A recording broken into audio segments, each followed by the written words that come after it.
All right. What's up? And welcome to another episode of Gizmo Slip Tech. Today, we have an epic benchmark battle between the Ryzen 9 Ryzen AI 9 HX370, and that is like terrible naming. AMD really needs to work on their naming, versus the Intel Core Ultra 9 185H. We're going to go over the specs of these processors, and we're going to look at the price comparison between these two processors. And then we're going to do some browser testing, Geekbench, HandBrake, try to do Divinci Resolve, but the AMD laptop was crashing every time I tried to open Divinci for some reason. Don't know why. Cinebench R20, R23, R24, Ada64, Crystal Dismark, Baldur's Gate 3. We got 5 games to test as well using the integrated graphics on the GPU as part of the CPU. Now, we are running, for the laptops, we have got 2 Zephyrus G16s that are essentially basically identical because they have the same chassis on the inside, except that we have an Intel Core Ultra 9 over here versus the Ryzen AI 9. And there are some other differences between them, but for the most part, they're the same size, same rough footprint, a pretty similar ballpark in terms of price, in terms of what you get for your money, which we're going to go over. Though technically this comes with an RTX 4070 and this one comes with a 4090. And I think the cooling solution is also different between the two of them, but I don't think either of these laptops, when just running the CPU, will be running into any kind of thermal solution issues at all. It should be running very cool overall. That said, we're going to go over all the specs and details on this. And I'm going to make sure that we are good to go on the live stream. I see we have some people hopping in. Welcome, everyone, to the live stream, and I invite you to like this video, to subscribe if you're interested in the gaming laptop content and computer content. I've got a bunch of content planned for you in 2025. I'm going to CES coming up in a few days. I'll be covering all the new laptops and any new GPUs that are announced. I believe we should have the RTX 5000 series coming out, and that's going to be super sweet. And I'm going to try to get hands-on detailed videos as I can. Obviously, NVIDIA is going to keep a tight rein on everything I can put out, but I'll be as detailed as I can, and I'll make a ton of videos, probably a video on almost every laptop that I can. So it'll be probably like 50, 60 videos compared to, it's going to be a lot of videos coming out in the next month or so. And I'm really, really excited about all the new stuff because, it's been kind of a boring last year, not that much to write home about. I mean, this is one of the more interesting things, the Ryzen AI 9, one of the new processors. But for the most part, without any new NVIDIA GPUs, the laptops stay pretty stagnant. So I'm really excited about the next 6 months of testing in particular. And I'm going to try to do as many laptop reviews as I can in this time period. So without further ado, let's go over into the specs of the Core Ultra 9 versus the Ryzen AI 9. And chat, please let me know if the audio is looking good, the video is looking good, and all of that in case I need to restart or fix anything. But as far as I know, we are good to go and good to continue on. So let's talk about the Core Ultra 9 185H. So this is the flagship for 2024, basically. For the Intel processor lineup. Now, there is the 285H coming out soon, and that'll probably be formally announced, and all these 2025 laptops will have that. That's expected to be, 5 to 10% faster than the one we have now. So this is a 16 total core, 22 thread processor. That means we have 6 performance cores that are hyper-threaded. So we have 2 threads on those, and then the efficiency cores are not hyper-threaded, and the low-power NPU cores for AI tasks, lightweight AI tasks, those are also not hyper-threaded. So that ends up with 12 threads from the double threading on the performance cores, and then just adding the 8 and the 2 for the 10 additional cores, so 22 total threads. Peak frequency is 5.1 gigahertz. Max core turbo efficiency is 3.8. 24 megabytes of Intel Smart Cache. Up to 115 watts max boost power according to this. We'll see what we get in our CPU tests today. And then 45 watts is the base, kind of a minimum, what you typically would want, like in a lighter weight chassis. You want to at least get to 45 if you want to get good performance. But if you want to get max performance, really you want to get closer to 100 or at least 80, I would say, to get close to peak performance. Now, and for the GPU, we've got the Intel Arc graphics in this. So we've got some pretty decent graphics capabilities if you're going to use the integrated GPU. Whether this is a gaming laptop with an NVIDIA GPU or you're using the Intel Arc, at least the Intel Arc will be able to play the majority of games at more than 30 FPS and get some pretty fluid gameplay going. So overall, I think that the Intel Core Ultra 9 offers a good amount of features, as well as there's Intel. I'm not sure if they listed on here, but they should have Intel QuickSync on here as well. It's a very important video editing. We'll be testing this in HandBrake today because it's supported on HandBrake, where you can basically accelerate your video rendering speed depending on what application and if you can utilize that in the application you're using. So, and the Ryzen AI 9 also has a similar support in many applications as well. So we'll be testing that versus Intel QuickSync today for video editing. And then, of course, we'll have gaming tests and other just general performance tests as well. So now this is a interesting processor here. It's basically one of AMD's flagship products for laptops this year, designed for kind of mid to upper tier levels of performance and a premium price tag, especially since this is going to fit into like thinner. Both of these processors are going to fit into medium-sized, thinner laptops as a capability potential. So it's very important to recognize that this is not both of these processors are not designed to be big honkin' machine processors like the Intel Core Ultra i9, like the i9 14900HX. That's a 24 core 32 thread part that's designed to go up to like 100, 200 watts, 150 to 200 watts at peak, and maintain up to like 145 watts for extended periods of time. And this is more like peaking at maybe 100 or maybe 120 watts, and then it comes down. It has less cores and threads, and it doesn't put out as much performance. It's not designed to run as hot or need as much cooling, so it can slot into these more medium, thinner chassis, like the Zephyrus G16, G14, stuff like that. And the Ryzen AI 9 is the same way. It's designed to fit into the thinner, lighter machines, and still provide good enough performance, especially for games, as well as good multi-core rendering performance. So the Ryzen AI 9 has 4 Zen 5 cores and 8 Zen 5C cores. So basically you're looking at 4 high performance cores and 8 efficiency cores, but all of the cores are hyper threaded. So you end up with 24 total threads, which is actually technically more than the Intel Core Ultra 9. But more importantly, these Zen 5 primary cores, these are going to be like your main processing cores when you're playing games and doing other high 1, 2, 3, 4 thread tasks.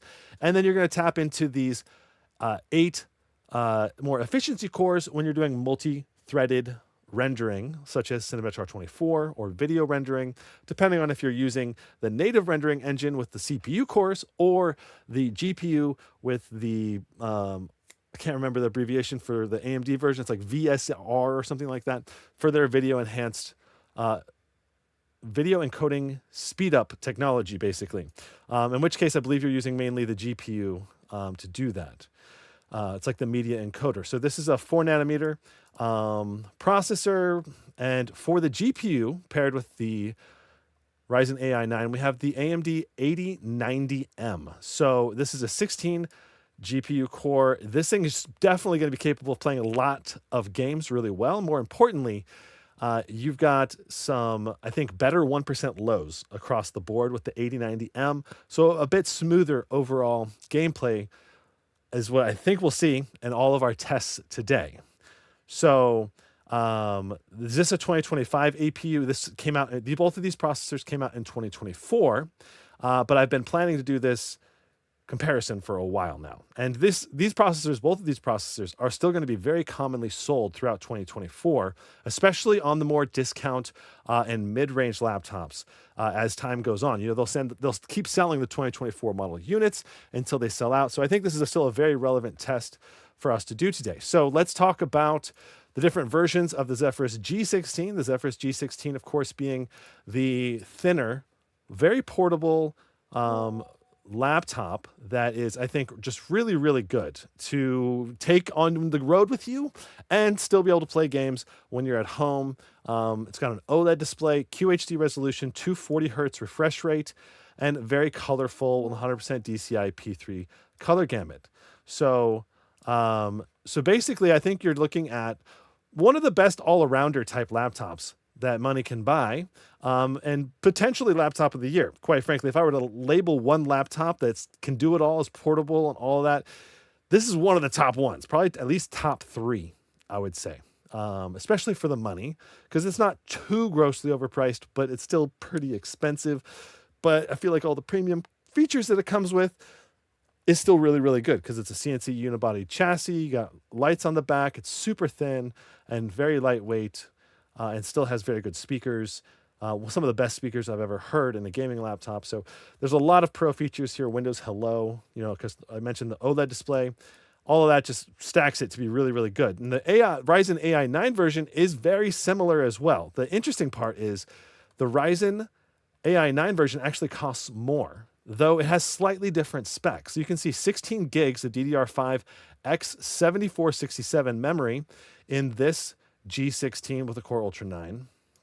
And then in the Ryzen AI 9, we're looking at a 32 gig DDR5 X7467. So very similar speed RAM, but you get more RAM and potentially up to a 2 terabyte SSD as well instead of 1 terabyte. So it's kind of hard to compare the price exactly. This one costs $300 more, and they both have an RTX 4070. So you got to factor, do you want to spend a little bit more, get a little bit more SSD space and RAM space, or RAM on the unit? That said, there are quite a few different versions of this laptop overall. We've got 2 of the Ryzen AI 9s. You got a 4060 version for $1899, and then the 4070 version for $2299. And then the Core Ultra 9 version starts here at $2,000. And the 4080 version, if you really want to bump up the graphics, goes up to $2699. And the Core Ultra 9 RTX 4090 version, which is the version we're testing today, but with both of these will have the RTX GPUs disabled for all testing today. We'll only be testing the CPUs today. We're looking at 32 gigs of RAM. So both of these units should have 32 gigs of RAM of the same speed RAM. And so this one is normally $3299 for the unit that we'll be testing today, technically. Now, you can also see on the right here the sale prices. For the last 6 months, what's the cheapest price that we've seen? And we've been tracking the prices. My team and I, we've been tracking these prices every day, pretty much. And you can see that the cheapest version of the Ryzen AI 9 went down to $1699, whereas the cheapest version of the Core Ultra 9 went all the way down to $1399. So the best deal by far would have been this Core Ultra 9.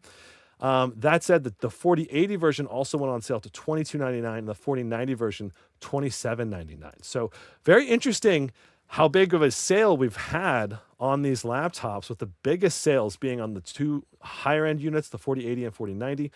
Well, and then it's the $600 on this Intel. Basically, all the Intel ones getting a huge discount, $600 off on the 4070 version, versus the AMD ones only have like a $200 discount and a $300 discount. So overall, let's dive into, that goes over all the key specs here. From a physical standpoint, we have a vapor chamber in the 4080 and 4090 version. And I believe we have heat pipes so basically we have a slightly different cooling system in the 4080 and 4080 versus 4060 and 4070 versions. Basically, the upper 2 versions can get a higher amount of power throughput to the GPU by a little bit because of the vapor chamber cooling. That said, we'll see if that affects our performance today. Just know that if you got the 4070 version of the Core Ultra 9, it might be slightly different temps because of the difference in the cooling between the 2 units. Okay. So I think that goes over the units, the differences between the laptops, maybe too much. let's dive into it. So basically, for the core thing you need to know about the price is that the Ryzen AI 9 version costs more. So AMD actually costs more than Intel in this scenario by about $200 to $300 on average for the same specs, approximately. Aren't heat pipes just vapor chambers? That's a good question. So a vapor chamber is like a giant chamber where vapor can go down to the warmest place, which is going to be the CPU and GPU. And then once it gets to the hot part of the vapor chamber, it engages and becomes vapor. And then it travels automatically to the cool part where the fans are exhausting the excess heat out the back. And then it becomes vapor again, and it dribbles down, goes down to the hot parts again. So it's basically this cycle. And basically, vapor chambers are considered to be slightly more efficient, typically, than heat pipes. But heat pipes function very similarly, but they're just not in a big chamber. So usually, I don't know. I think both can be great. I don't think there's anything wrong with one versus the other. The reports I've heard between these two different versions on the G16 is that the heat pipe version just tends to be a bit louder on average compared to the vapor chamber version. So anyway, that covers that. I think we're ready to get into tests. Okay. George Beard says, which version of the G16 are you going to be testing today?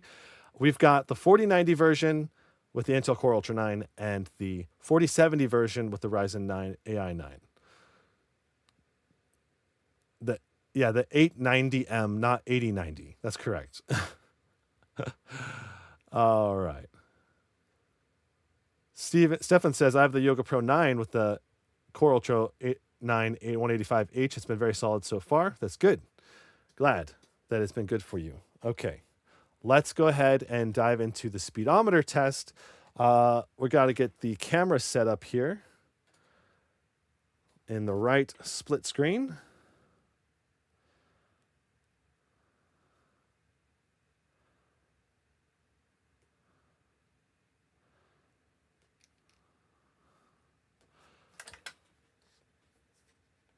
Cool.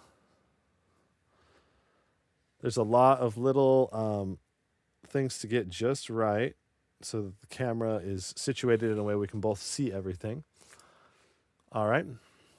So, very nice. Perfect. All right, so first off, we are going to be doing the speedometer test.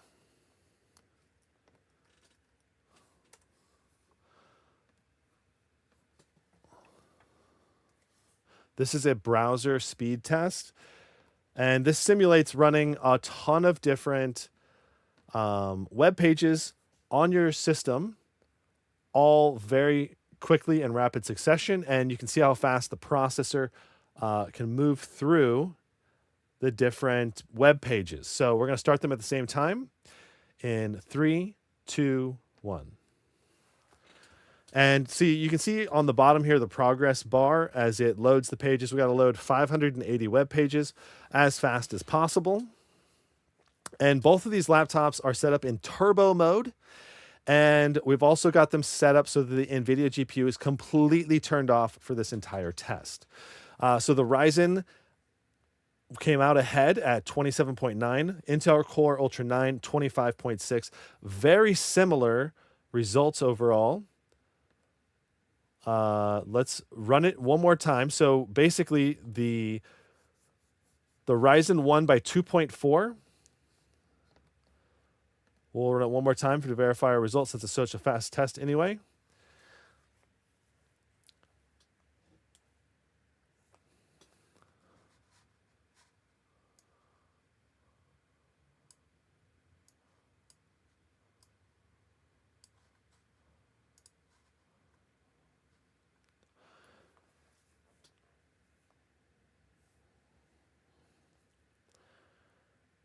Dun, dun, dun, dun, dun, dun, dun.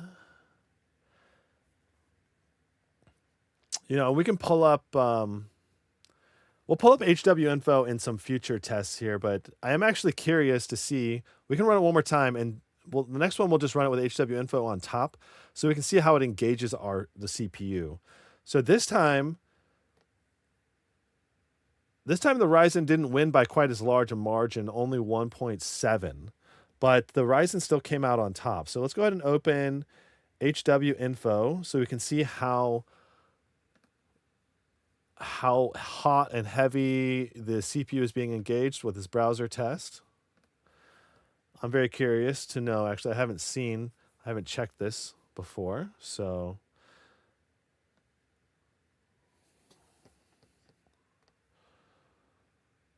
all right. And here is our cores. All right.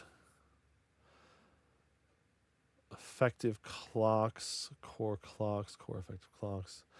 I believe that's going to be as close to a comparison as we can get.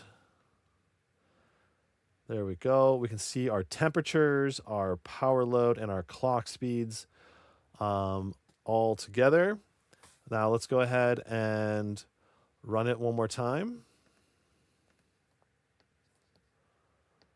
and look at how we do. All right, we're going to start at the same time again.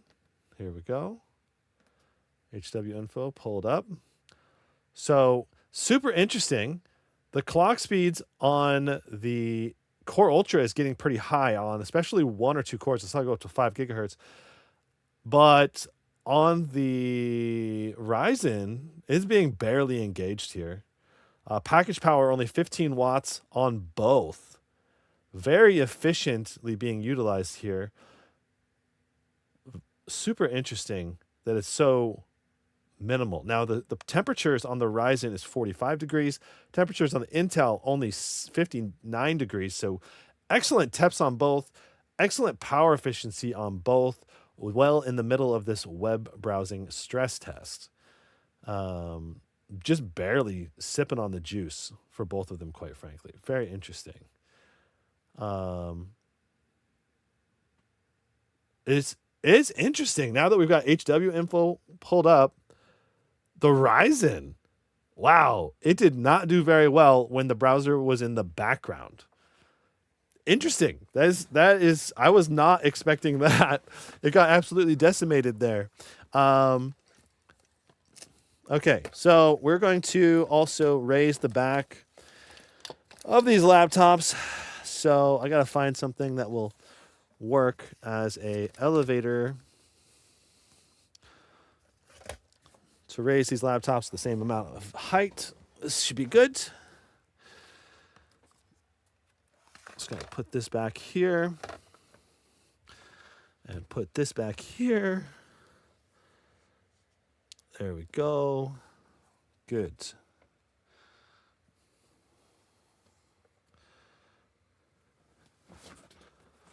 Cool. All right, so I'll have to rearrange this a little bit. But what an interesting result. I was not expecting to have such a big difference. Okay. So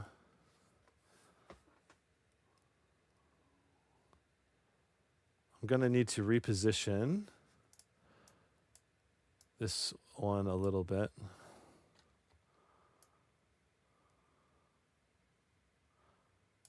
There we go. And this one a little bit. Okay. Beautiful. Okay, cool. Yeah, so Intel won when we're looking at the processor not really focusing on the task. And it's interesting how the Core Ultra 9 kept focused on the important task running in the background. Okay, so let's move on to our next test, which is going to be Geekbench 6.3. So I'm going to open up Geekbench.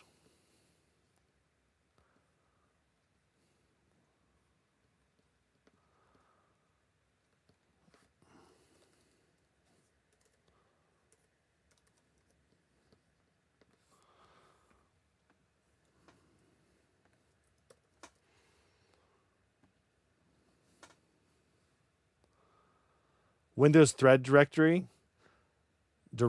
Windows thread director. Yeah, that could be, but it's an important thing to keep in mind, right? Like, because if the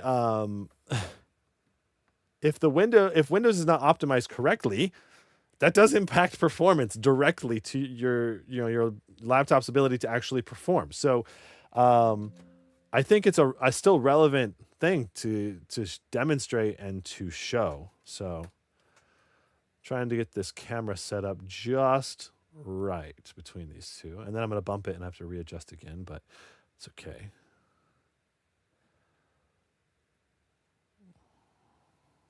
Awesome. Okay, so we're going to go ahead and run our CPU benchmark now. Pull this in, pull this in. You know what? Let's cancel this. And let's pull up HW info again. Okay, so HW info is still open there. We just got to pull it up. Yes, okay, cool. So now let's go ahead and run this and see what the CPU is doing in the background.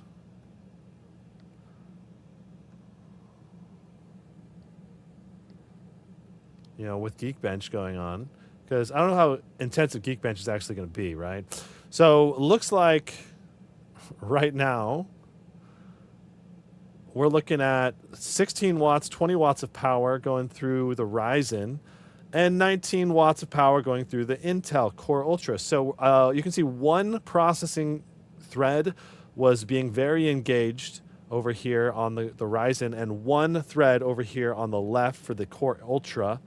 So I would say this is probably a single-threaded application test, essentially. I don't think, unless there's more, there may be more tests here. Yeah, photo library. So we've got different things being tested, and we're going to see different results, probably if I focus on HW info versus Geekbench. So we might need to run this twice. But at one point, I believe we'll see more threads being engaged, because it's going to run like more of a multi-core threaded test as well for part of this. But yeah, you can see the temperatures are just phenomenal. Overall, 60 to 70 for the Ryzen, 45 for the Core Ultra 9. I guess core distance to TJ Maxx 67. So yeah, I mean, it's really, really impressive temps overall, but this is also seemingly a very light workload because hardly any power is going through the CPU as well. So it's interesting. Let's go ahead and pull up Geekbench again, and we'll just let it focus on this window for right now.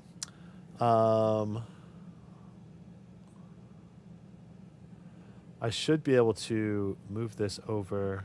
Can I move this over? I cannot move that over right now. Should be able to move this over though, so we can still see it in the middle of this test.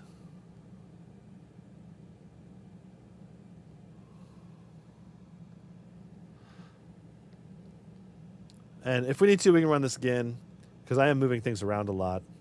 But at least now we can see our power draw. It's doing race tracer over here on the left now, structure from motion, file compression. And yeah, the CPU is just not being that engaged across the board on either of these CPUs. And this is one of the reasons why I don't really prefer to have I don't prefer to have Geekbench as one of my core tests that I do all the time, just because it's like, do you want to have something that really slams the processor or not? I mean, I guess it's relevant in some senses to have stuff that is very lightweight and very efficient test, because sometimes it is that way. Sometimes you do have applications that really only tax the CPU a little bit, and you want to see, under a medium to light load, how efficient is the processor. Because that is impacted a lot by CPU architecture and Windows optimization and all of that.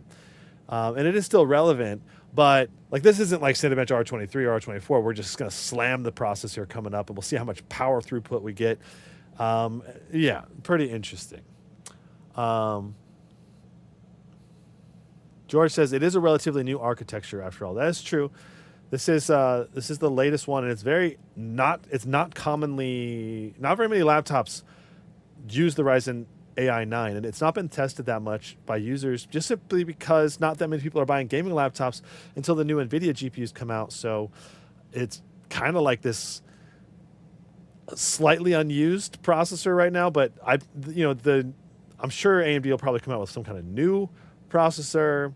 So the Ryzen one is done first, and then we have the Intel ones coming out soon as well. So this is still a relevant test. It's just we're going to have new technology coming out soon. So just keep that in mind. All right, so we got single core for Core Ultra 2410 and for our Ryzen 2873. So big, like a nice sizable win for Ryzen.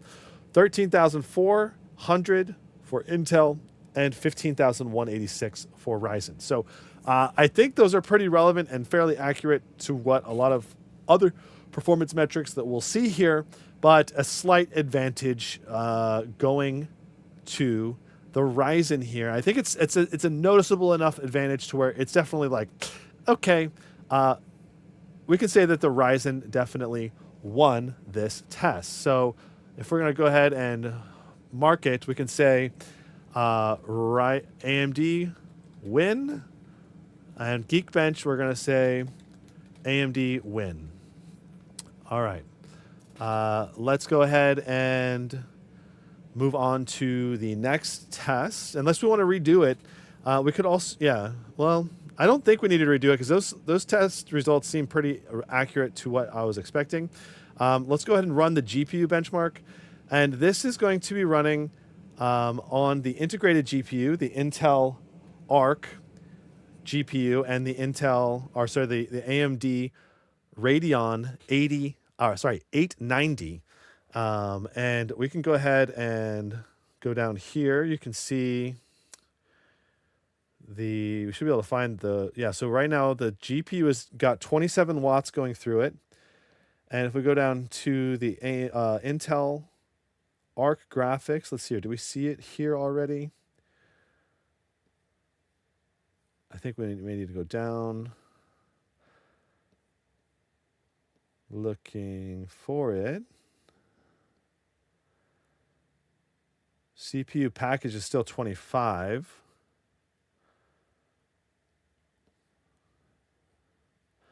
I'm not seeing. Yeah, you get the GT graphics temps there, and the overall package power being like 2330 or something like that. So GPU clock, you can see that being engaged right now at 650. So yeah, you're just gonna our Intel Arc graphics information is basically integrated in right here on the left for the Intel, and now they're both done. Let's see the result.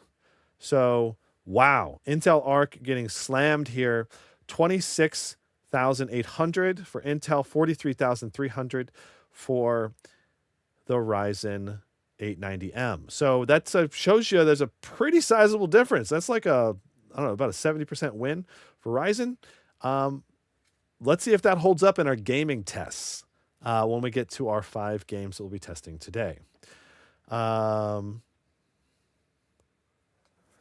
Nice. Okay, so I should probably split this to being CPU, and we're going to say Geekbench 6.3 GPU, AMD won 70%. I'm just going to approximate the percentage that they win by, and AMD won the CPU by about 20%. Speedometer, AMD win, but it was only by like 5% or something like that, 10%. It was not a big win. Let's go ahead and go into HandBrake and see what we get for our HandBrake score. So HandBrake, if you don't know, is a video encoding application that you can use to re-encode any video pretty much. If you need to change it from MP4 to, QuickTime, or oops, I actually opened the wrong application. You can do that. You can use HandBrake to basically re-encode all your stuff. I used to use it to. It's kind of funny, but I used to use it to re-encode DVD ISOs into watchable video on a computer. So you could throw in your DVD into your computer, rip the ISO to your hard drive, and then use HandBrake to reformat it into an MP4. And it would take a long time. You're talking about a 3-hour movie or 2-hour movie, and you have to render that sucker. It might take 45 minutes to 2 hours to render that, but then you have a movie file you can use on any computer. Okay, so let's go ahead and do the same exact files and the exact same setup here. You'll see here in a moment that we'll be doing identical stuff. Okay. So we're going to use the same 4K render file. So this is a old GizmoSlit video that I used to use for my render tests, and it's still relevant, still works well for our testing purposes today. And then we're gonna do the same video file on the Ryzen. So it's the exact same file. All right. Now, the main data for our encoding speed is going to be down here on the bar. So right down here, I just bumped the camera. It's going to be right down here on the bar. And so I'm going to try to back this out a little bit more so we can see that on both computers better. And I'll raise this up, or I'll bring it down, and I'll bring my camera up. Bring my webcam up here so it's not in the way anymore. Yay. Cool. All right. So for the Ryzen, we're going to start out with a 4K HEVC and 4K HEVC. And this is just going to be a raw CPU speed test. Okay. We're not using the special encoding hardware. This will simulate just a difficult video render that should engage the CPU cores at their peak potential performance. If I'm doing this right, if I'm expecting it to be right. So this is going to be interesting. We're going to be watching the HW info, as well as, let's see, I'm going to pull this up here, and then I'm going to make this shorter so we can see. The render details will be down here, and that'll tell us our speed, render speed, and all of that. So I want to make sure I don't block that on either of these. One second. I'm just going to set to do not disturb. All right. Beautiful. All right. So let's go ahead and start encoding on both of these. We'll take a look at our render speed down here in the bottom. So you can see there'll be an average FPS. So right now over here on the Ryzen, we've got 32 average FPS, 31 average FPS. Over here on the Intel, we've got 24, 25 average rendered FPS. So that means that the Ryzen right now is beating the Intel by about 20% in terms of raw speed. Now, let's go ahead and take a look at HW info and look at our processor power draw and our temperatures. Okay. Wow. Interesting. Okay. Maybe it is relevant having the vapor chamber in this machine over here on the left. We'll see. I wonder if the heat chamber version of the Intel Core i9 would do as well. So looking at our effective clock speeds and everything, we're looking at a highly engaged CPU on both across all of the cores. You can see our P cores for the Intel are doing 3.6 gigahertz. Our P cores for the AMD doing about 3 gigahertz. The E cores for the AMD doing 2.8, 2.9. The E cores for the Intel doing 2.8, 3.0, 3.1. And looking at our power draw, the Ryzen is doing 70 watts of power. The Core Ultra 9 doing 50 watts of power. So the Core Ultra 9 pulling less watts and having less temps. We've got nonstop thermal throttle right now on the Ryzen chip. The Ryzen chip is just locked, thermal throttled. You could get more, maybe more performance with a laptop cooler running at high. Maximum fans might also be able to boost our performance just a little bit, but it looks like we're riding right at 70 watts of power, 50 watts of power for the Core Ultra 9. And taking a look at our performance, our average FPS for both have come down a little bit. We're looking at about 20 FPS for the Core Ultra 9 and 25, 27, now 31. Kind of went back up for the Ryzen. Interesting. Now it's back to 21, 22. So it does vary a bit, right? It does vary a bit, but our average FPS is 19 versus 25. All right. Estimated time remaining is 4 minutes, 30 seconds for the Ryzen, 6 minutes, 36 seconds for the Core Ultra 9. So the Ryzen is busting its butt to run as fast as it can, and it's thermal throttling, and it's performing a little bit better, but the Core Ultra 9 is kind of taking its time, like, nah, we don't need to try that hard.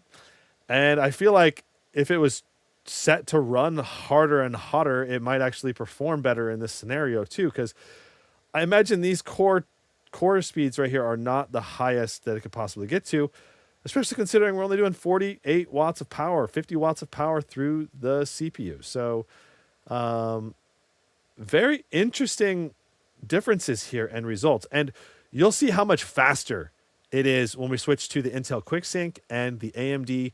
I think it's I have to memorize it. It's like VSR or something like that. It's their video encoding speed software. So let's take a look at, if we're focused on the HW info, does the speed go down or up? It doesn't appear to change when we change focus from the HW info to HandBrake, but still appears to be about the same. And the core speeds right now doing about 3 gigahertz on the P cores, 3.5. Going back over here, still 3.5, 3.3, 3.7. So yeah, I don't think the focus of the windows matters much for this render test. The browser one definitely seemed like it made a big difference, but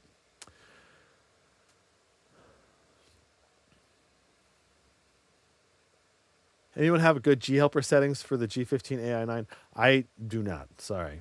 Okay. Anthony says, I'm hoping for more options and variants on the new 2025 G16 Arrow Lake Strix Halo plus 5000 series low TGP options. If the 5000 series builds on the 4000 series efficiencies, there might be an argument to buy it in a year or so when prices drop. Most of the game on lower power settings for less heat and fan noise. Turn on upscaling as aggressive as possible before artifacting gets too weird. I don't mind small amounts of artifacts. Yeah. Yeah, I mean, that's a good strategy if you don't want to have a lot of fan noise, using more upscaling to reduce the draw on the GPU and CPU so you don't have to make as much noise with it. Okay, so looks like we are now down to, we've had 5 minutes elapse for the Ryzen. Estimated 1 minute, 50 seconds left. So about 7 minutes total estimated for the Ryzen. Looking at the Intel, we have had 5.5 minutes approximately, and it looks like 3.5 minutes left.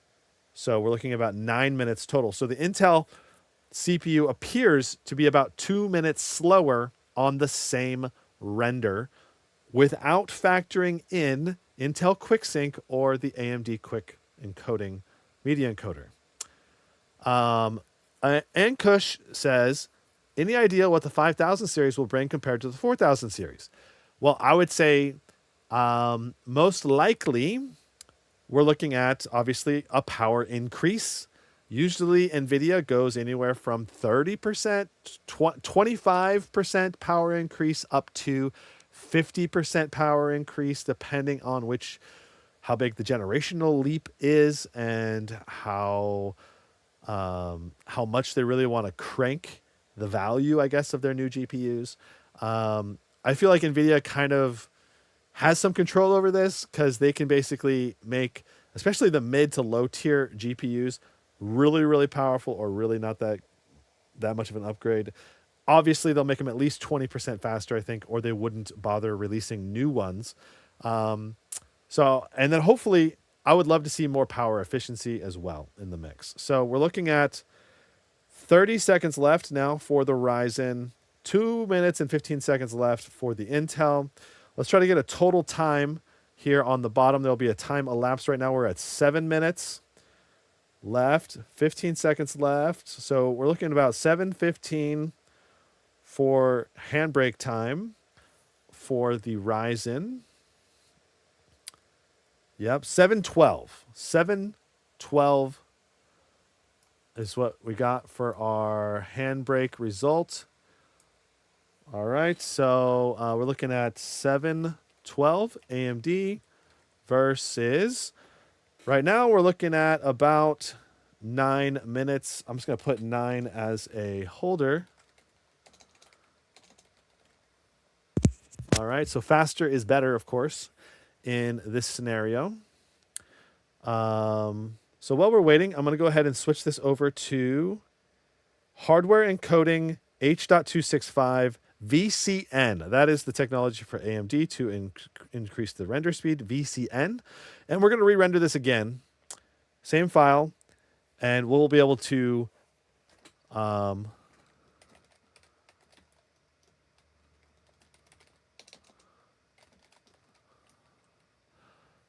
see how much of a difference this makes in terms of speed. I'm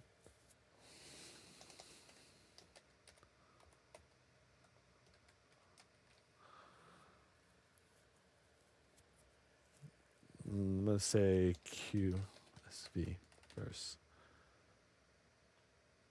VCN. Yeah. All right.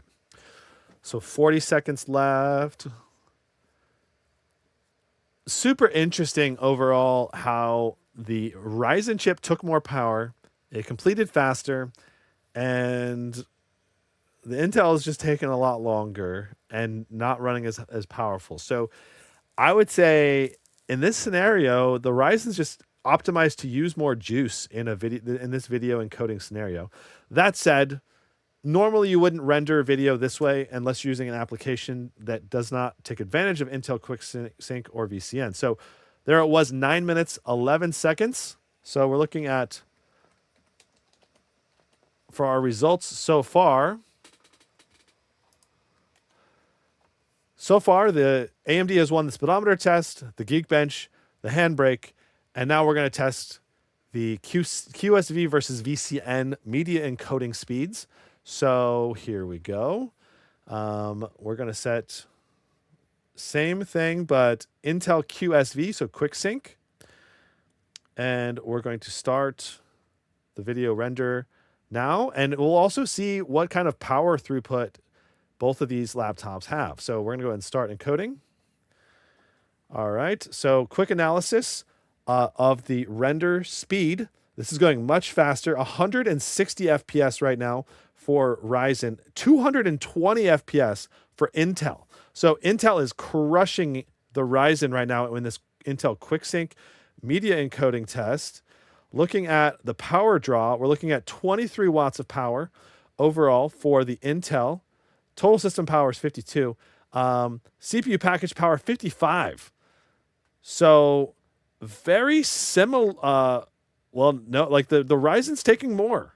The Ryzen is taking more juice than the Intel, and the Intel is doing it better. So Intel's QuickSync technology still big time ahead. So total render time for this whole video with Intel is 52 seconds. Total render time is still going for 52 seconds versus, right now we're a minute 5, 52 versus 110. So, interesting result. I was not expecting AMD to win so far. So QSV, so 52, 052 versus 110.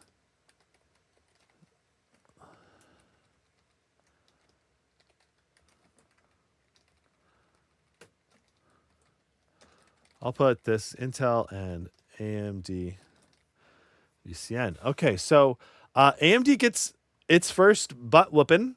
Intel gets its first win. So congrats to Intel. They still are ahead in media encoding, which is very interesting. I would have thought AMD would be, but they're at least very competitive, right?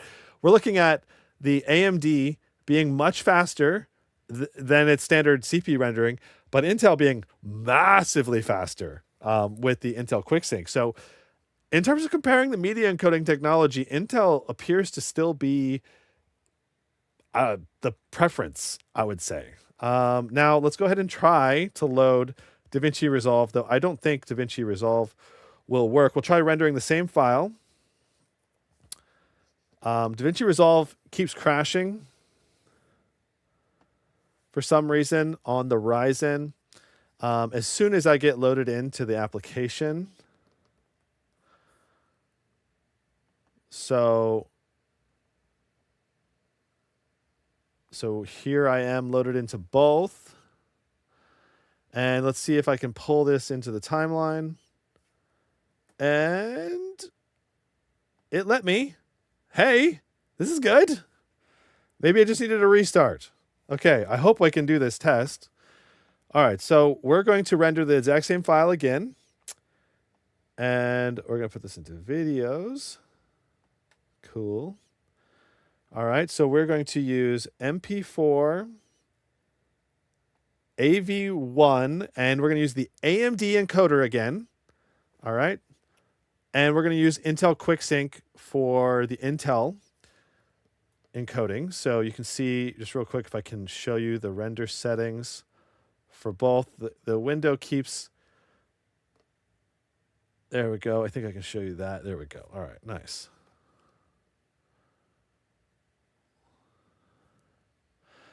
Okay, so you can see we've got AMD for the encoder on the Divinci on the right, Intel for the encoder on the left. We're doing AV1, which is the media encoder I would encourage most content creators to use. Very efficient, very high performance media encoder, and very small file sizes for the rendered file as well. So it's really good, but you need the most modern technology to play the AV1 file codec. You can't use old computers to play it because it doesn't have the right optimization, or it may not play as well or have stutters and stuff. So it's pros and cons, but as long as you have new hardware, it's really good. Okay, so let's go ahead and add both of these to the render queue. All right. And we're going to render both of these. All right, so we're going to go ahead and render all on both in 3, 2, 1. All right, so they're both going to town.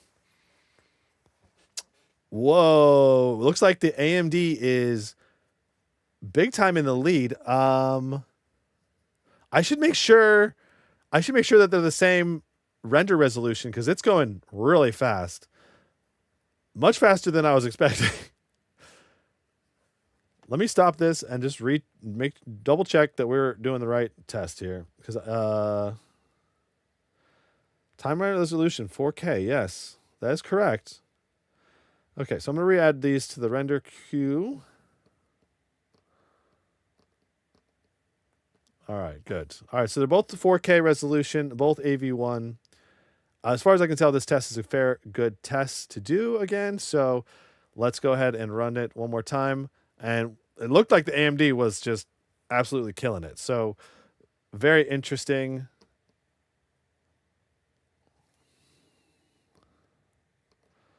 Let's pull up HW info for both and see what's going on. So Intel pull in 30 watts of power, AMD pull in 32 watts of power. So being very power efficient as they're rendering this video, which bodes really well for content creators who want to do this on the go, because you could easily run this on your battery, on your laptop, no problem. Only 60 degrees right now on AMD, 64 degrees on Intel, so temperatures are great as well on both. I wish we could have total system power up here next to CPU power, but yeah. So it looks like very similar power draw, similar temperatures in the systems. And let's see the render speed. Looks like it's getting close on the AMD. We're 85, 87, 88. Looks like AMD is going to crush Intel once again. Let's see when it fully completes the file.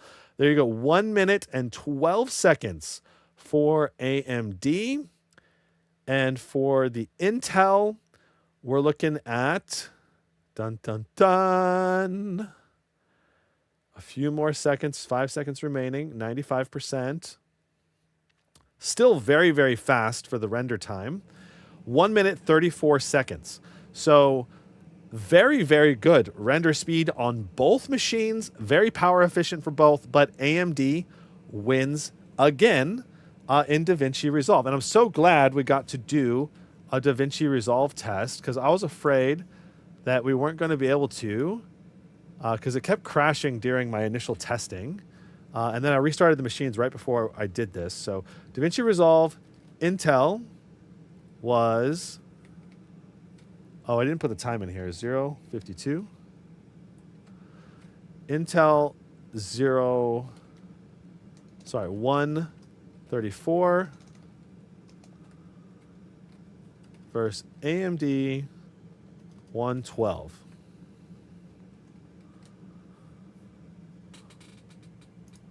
Nice. So AMD wins again. We've got 6 wins for AMD, 1 win for Intel so far in this test. Cinebench R20 is next. Nipun says, hi, quick question on the Intel 14th i9 14900X thermals. Been using it for 3 months on the Radeon G16. Fans are always noisy, even at idle after boot. Is this CPU always so hot? Well, the fans may be running based on your fan profile. You can set up your own fan curve in the Afterburner software. Is the MSI Center, I think is the name. If you go into the custom fan profile, you can set it so that the fans only kick on at certain temperatures. My Razer Blade has an i9 13950HX in it, and it doesn't ramp up. It doesn't have a high idling temp. It shouldn't idle too hot.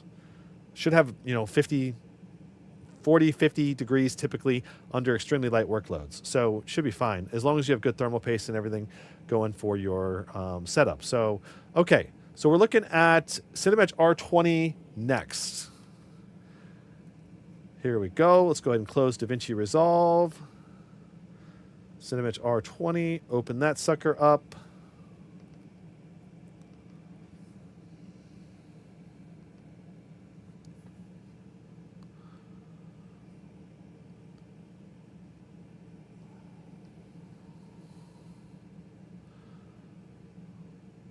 All right, is this as small as we can get this thing to go? Looks like it is. All right, so let's go ahead and run. And we'll see what we get for our speed. I did click the Ryzen one just a second before the Intel, so keep that in mind. But we'll be able to see our run scores.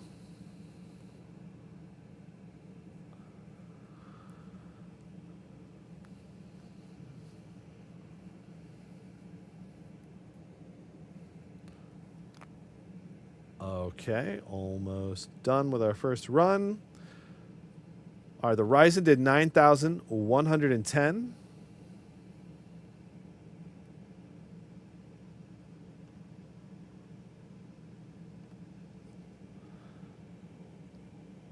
Intel did 6,466. All right. So, very interesting results. Big time win. Is a big time win for the Ryzen. Wow. Okay, let's go ahead and run it again.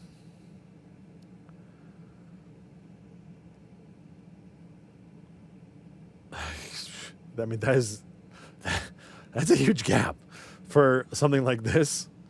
Where's our HW info panel? Let's see what we're doing. What's our temps? What's our performance like?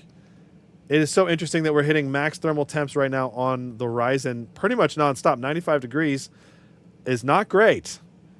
Yeah, it's not great, but core temps and speed are pretty great. 3.6 on the P cores, 3.2, 3.3 on the E cores. Jumping up to the Intel 3.4, 3.5 on the P cores, 2.9 on the E cores. Yeah, so just more cores and threads going to town for the Ryzen. Ryzen still ahead, 8,700. We'll do one more run, and this will be our final run for Cinebench R20, and we'll record the score for this run.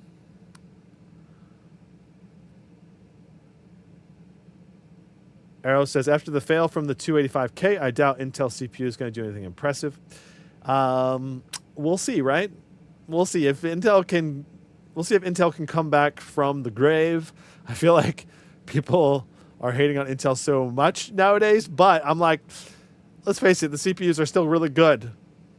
It's just AMD's made a little bit better CPUs lately.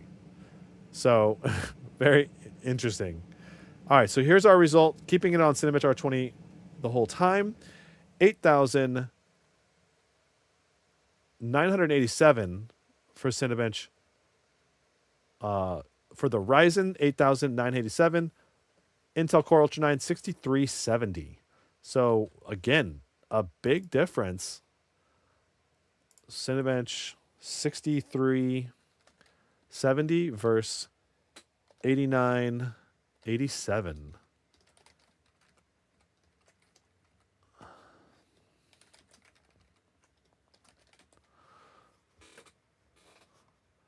All right, I'm just going to keep this open so I don't have to switch back and forth. All right, so moving on to our next test. We're doing Cinebench R23 next. So a classic, great test, I think. This test is, I think, a little better than R20 because it engages more cores more consistently at a higher power throughput requirement.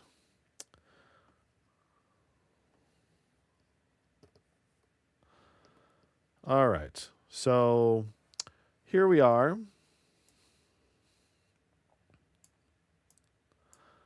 Let's go ahead and try running our multi-core. I want to make sure that our advanced benchmark minimum test duration is off. Okay, cool. Here we go. We're just going to do multi-core because single core takes a really long time to do the test. We'll do multi-core a few times, and then we'll use the final result after, say, 5 times running it back-to-back. Arrow says that's not even close. Yeah, it's not. AMD crushing it right now in a lot of these tests. The Ryzen Max Pro AI 390, just saying that 3 times pass. Dude, you gotta factor in the HX in the name too. AMD Ryzen AI 9 HX 370. I mean, that's like a whole sentence. 23,100 for the Ryzen. And we're looking at 16,600 for the Intel. Whoo, doggy. That's another big difference. Oh, my. Oh. Intel Mobile is actually quite great. Just their desktop sucks, and they're literally hemorrhaging market share to AMD on data centers. Plus, their business plan went to crap thanks to Pat Gengsler. Yeah, well, I mean, I would say that their Intel's high-end HX processors are better than their mid-range Intel Core processors in terms of raw multi-core rendering performance. 22,700 for the Ryzen. And we're going to see what we get for our third run. We'll just let this one finish for both. 16,000, again, 400. So very similar scores for both. Go ahead and run them again. One more time, and this will be our final score.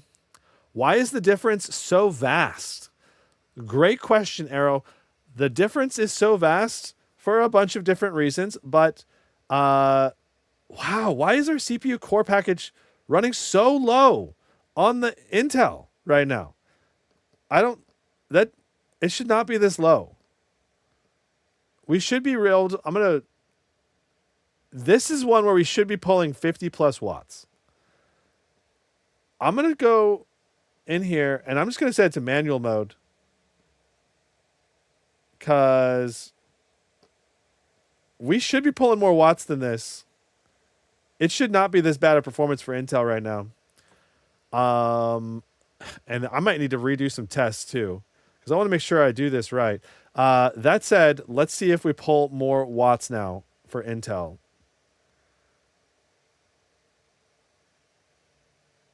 105 watts now for Intel. Okay. Now we're cooking. All right. Now we're cooking. We got to redo a lot of tests, my friends. We've got to redo a lot of tests. Yeah. So now we're actually, now we're baking properly. Goodness gracious. So we're going to be redoing some tests here. All right. We got to redo a lot of tests. And we got to, if we're going to set it to manual mode, max performance mode for Intel, we got to do the same thing for AMD too. 19,800. That's a pretty big score improvement. We're going to go to manual. We're going to crank the fans to max. We're going to get really loud with our fans in here tonight. I usually test in this mode. And I would expect Asus to be like pushing the power watt on the Core Ultra 9 in turbo mode. Normally they do, but apparently not in the latest BIOS and Armory crate. So that just that threw the whole test for a loop today. Okay, so we are ready to go again. We are in manual mode for both with max fans set on both now. Let's try this again. Maybe this is going to boost our CPU performance on the Ryzen as well. All right. So we're looking at max temp here for the Ryzen, 75 watts of power, 111 watts of power for the Core Ultra 9. That's the proper amount. And 95 degrees. We're running 95 degrees on both.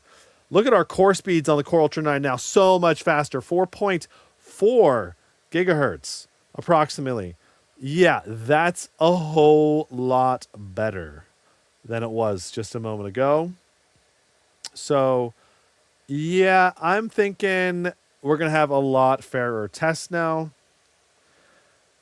19,944. Man, we got a lot of tests to redo. And well, at least we got it down now. All right, so this will be our last test for Cinebench R23 because we gotta do a lot of tests again. All right. So Cinebench R23, we're going to get rid of the Intel scores on all of these. So I don't think it'll make a big difference for a lot of. I don't want to have to redo the HandBrake. I'm just going to set this to be 45 watt limit. Maybe we got to redo the HandBrake. I don't know. Okay. All right. So we got a pretty sizable win still for Intel. We're looking at Intel 20,004 versus AMD 22,746. All right. And we can just, you know what? we're just going to go ahead and remove all of these wins for AMD, except for the HandBrake. Screw it. Let's just do it all again. We got to do it right, you know? We got to do it right. All right, speedometer test. Let's go. Now we get to see the true speed of Intel. Honestly, I don't know that it'll make a difference in the speedometer test. Let's find out.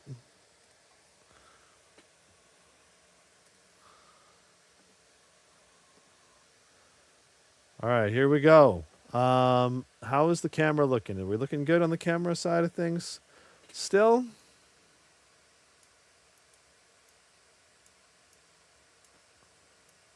Nice. Okay, so here we go. We'll go ahead and start test. And let's see.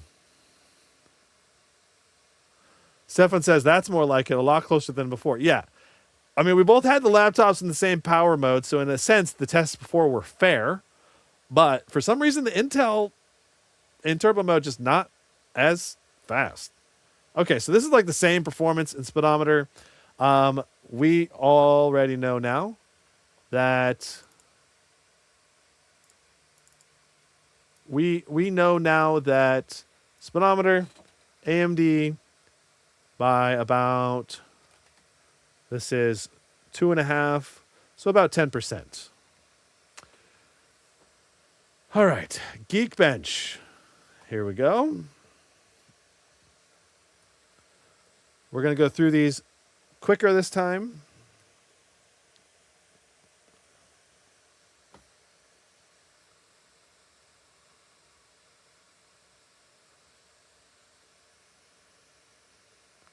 Anyone know why R23 is significantly worse than a 13980HX? Because the 13980HX has 24 cores, 32 threads, and the Core Ultra 9 is only 22 total threads and 14 cores. So you're looking at a lot more cores and threads.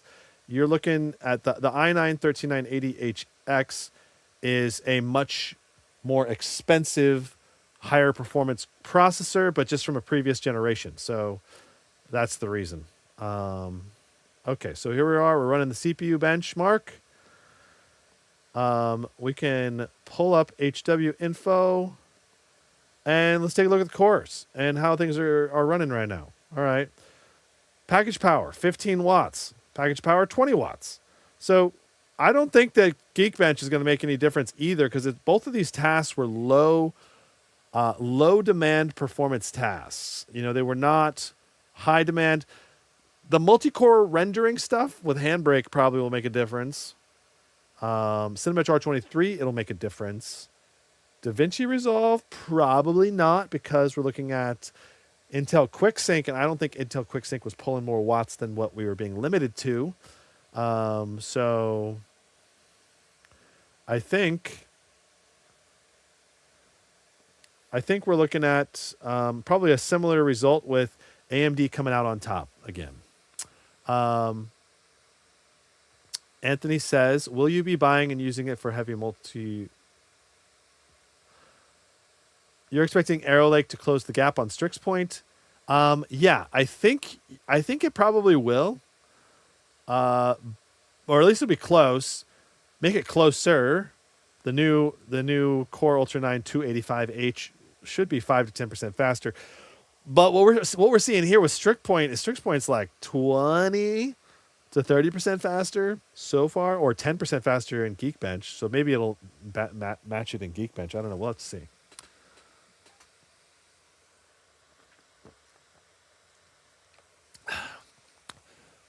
Blue Feb is correct. Lunar Lake wasn't a desktop replacement, or the 13th, 14th Gen HX are desktop replacements. Yes. So the HX, the i9 13980HX is designed to fit in bigger laptops. The Core Ultra 9 is designed to fit in medium laptops and thinner laptops. So is this AMD Strix Point Ryzen AI 9 HX 370. Yeah.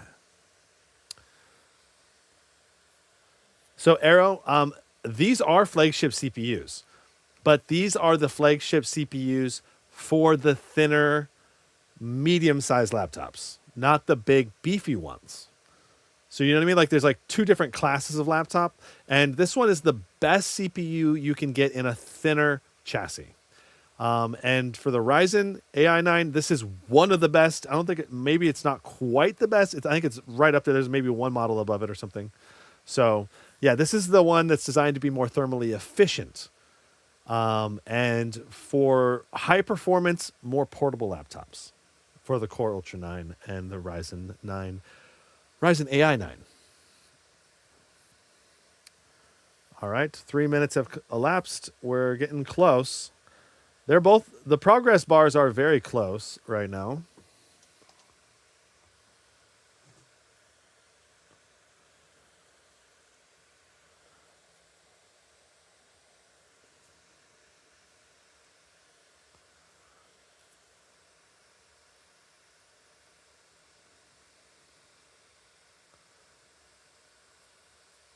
So in terms of like actual usability, the Core Ultra 9 and this Ryzen AI 9, I mean, they're excellent CPUs for gaming still.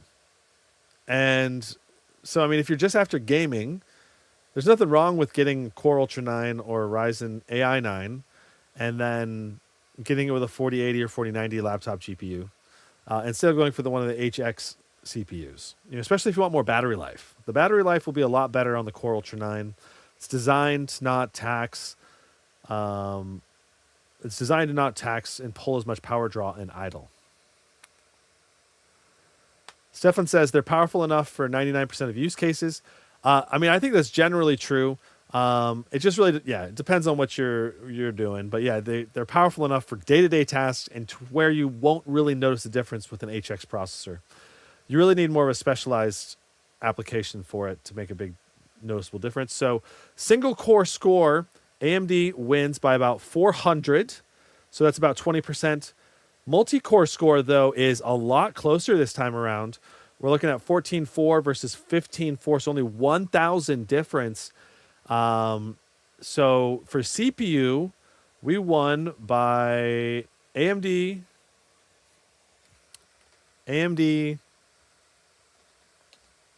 by 10%. So we're looking at 20% and about 7%. Interesting. All right. Cool. And now we're going to do the GPU test.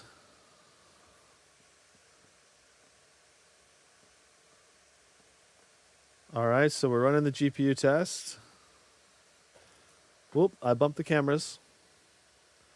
Got to get this guy set back again in the middle.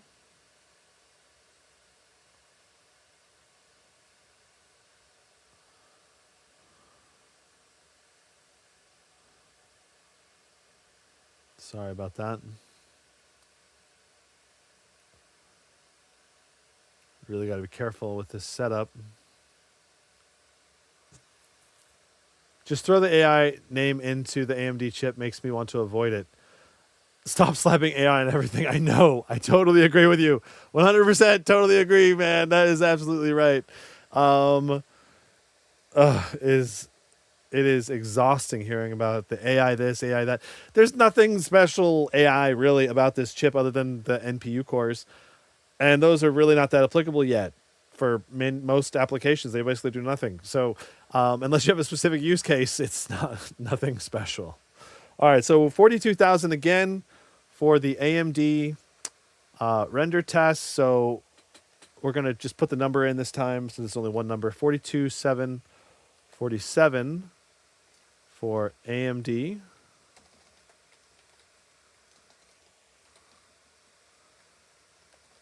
Intel, a bit higher this time, 27,422. So AMD wins by a giant margin for this test. All right, so we're going to move into HandBrake now. And let's do the proper run again because it was incorrectly done before. Sad, sad day. You know, in this video live stream, I may just edit out the whole segment. The whole pre-segment where I did the tests incorrectly, so it's not going to make... It may not make sense to everyone listening to the whole thing, but I don't want people watching incorrect tests.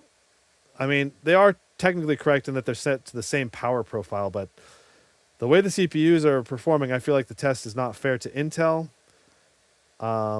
unless we're actually being able to draw the full power amount. Okay, so this should render a little bit faster. Let's just do to 1080p because it'll make this test a little bit quicker, but still show us the same performance differences. All right, so we're just doing raw CPU encoding. We are doing right now 92 FPS on the Ryzen, 80 FPS on the Core Ultra. So only 10 FPS difference.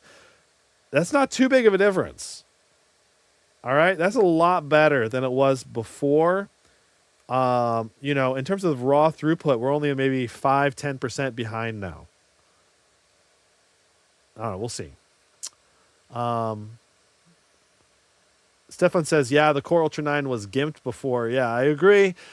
I should have done a high-powered test first. Like, the Cinebench was like kind of our first one where I'm like, I know what the results should be. And like, wait, why are we not getting the full results? We should be getting closer to 20K with the Core Ultra 9 if it's running at peak. And we're not even coming close to pulling the peak amount of watts. So yeah, I'll probably just use the live stream editor and just chop a chunk out of the live stream so people see just these valid results.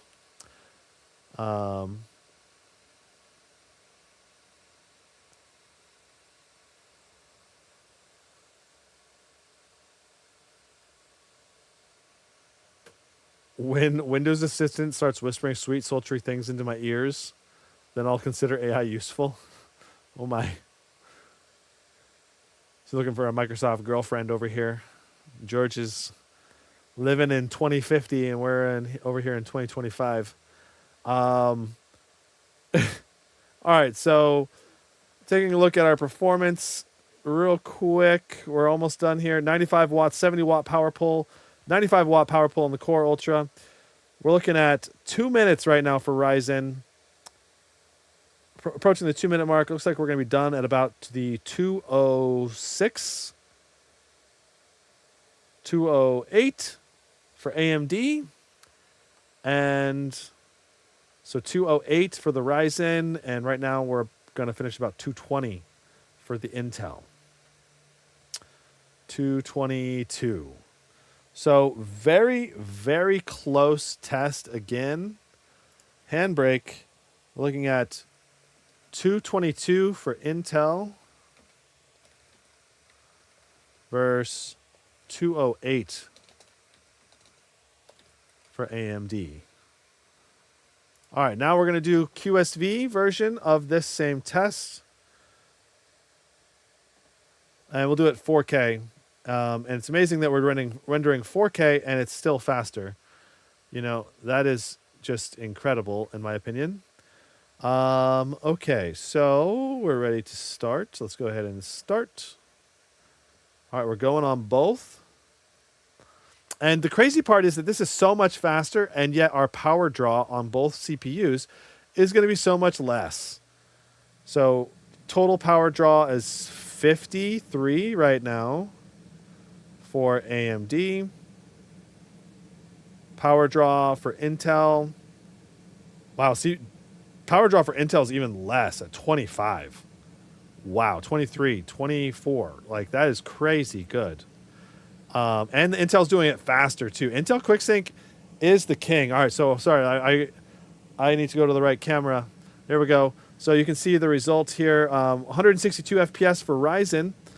218 right now FPS encoding for Intel QuickSync. And we're looking at 51 seconds, 52 seconds.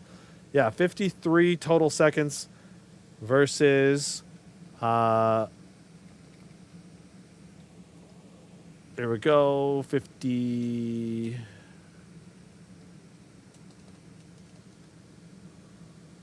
110. So 53 seconds versus 110 for VCN. Still, very impressive result, but Intel still winning, which makes sense given the result. Now now that we had more power going to the Intel CPU, we are pulling better performance out of the CPU for our raw CPU test. Do we need to redo Divinci Resolve? I don't think we'll see any difference in the results for Divinci Resolve either, but we gotta redo it because we want to do a fair test. So we're gonna do basically the same scenario one more time.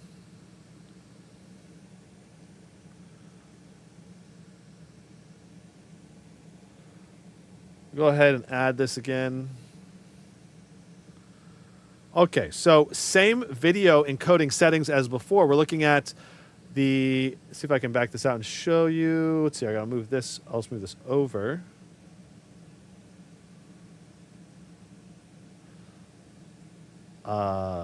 Okay, there we go.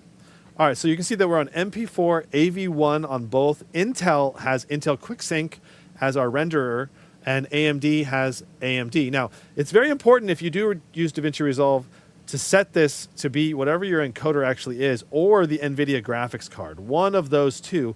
Otherwise, you're going to make yourself waste so much time rendering compared to if you just use the media encoder on your CPU or GPU, because it is so much faster than trying to natively render with the just the multi-core. So, okay, so I'm going to go ahead and pull this over so we can see the rendering results for both. All right, so we're going to go ahead and render and render. There we go. So this time, this in the last test, AMD won. You can see it's playing through the video too, a little bit faster pace than the Intel. And you can see the progress bar right here as well as right here. Pulling up HW info real quick to examine how the processor is actually being engaged. We're looking at very minimal engagement on the cores, right? Just a little bit of engagement on the Intel, but almost nothing for both. 31 watts, 32 watts, and 30 watts. So almost the same wattage pull between AMD and Ryzen, though Ryzen is pulling a little bit more than Intel.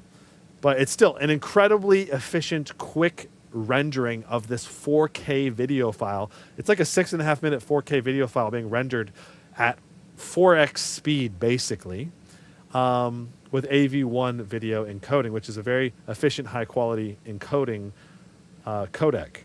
So very nice. Let's see what we get now. So we rendered it in a minute 12 again for Ryzen. So boosting the power limit on the Ryzen did not improve our performance. I don't think we'll see improved performance for the Intel Core Ultra 9 either. Looks like we're going to do right about a minute 34. So the same test result as we did when the power limit was set lower. Goes to show you that this is going to work just fine in low power battery mode. Just have great Intel QuickSync performance. So we're looking at 133 Intel versus 112 for VCN. All right, so Cinebench R20 now. Let's go ahead and run that a few times and see what our results are. Because last time it was a huge lead for AMD. More than it should have been, I think. Let me just pull this over to here. All right, there we go. All right. Here we go. We're going to click these at the same time. Away they go. All right, let's check out our power draw on both of these. Power draw, 7778. So 80 watts power draw right off the gate. 110 watts power draw right out the gate for Intel. We're looking at 95 degrees on both CPUs, slamming it hard on both. So that's understandable. Let's go up to the core speeds. Much faster core speeds than before. 4.5, 4.6 gigahertz on the P cores, 4.3 gigahertz on the AMD cores. Core speeds obviously don't mean that the same instructions per cycle is being executed. The IPC speed does vary. Okay, that's a lot better. 7,650 for the Core Ultra 9, 8872 for the Ryzen. So the Ryzen's still taking a pretty significant lead, but that's only, what was that, a little over 1,000 points or something like that? So 1,000 points, what was that, like 15%? About, I have to actually do the math now, I think, but it's pretty good. Ryzen says it hits diminishing returns at higher wattages. It's supposed to shine during light to medium loads. Yes, and that's kind of the opposite for the Core Ultra. Well, the Core Ultra is still pretty good at 45, but you still get a lot more performance if you can slam it all the way out to the 110 watts consistently. So 9,172. 770. So that one's a little bit different. Bigger performance difference there. About 1,500 or 1,400 approximately.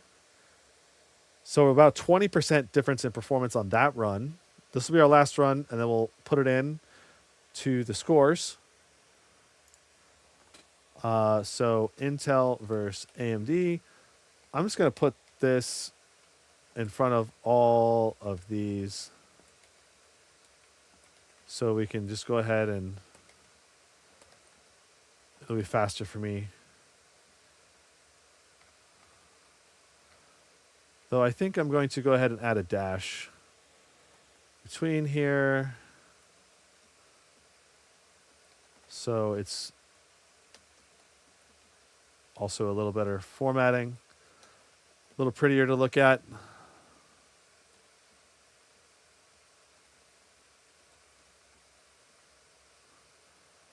I don't think we really need to do the crystal disk mark.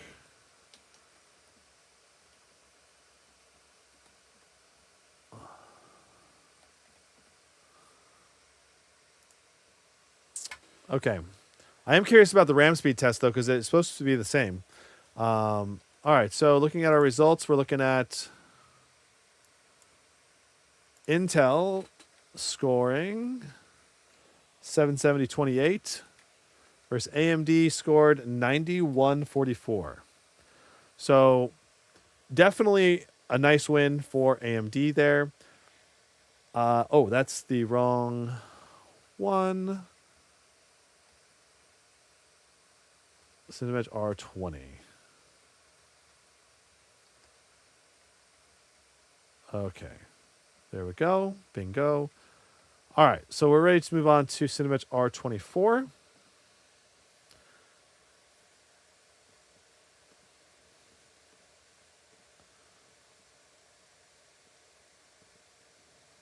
Chugga, chugga, chugga, chugga, chugga. So R24, I wonder, does anyone know, is R25 out yet? I mean, they seem to be releasing them every year these days. They kind of skipped a few years a couple times.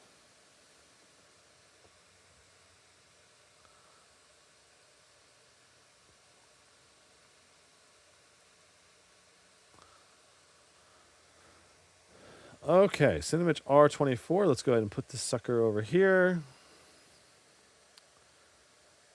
Very nice. We're not going to do a 10-minute test. Not a 10-minute test. And we're going to skip the single core for this test as well, because it does take a while. So here we go. Cinebench R24. We're running a multi-core single run.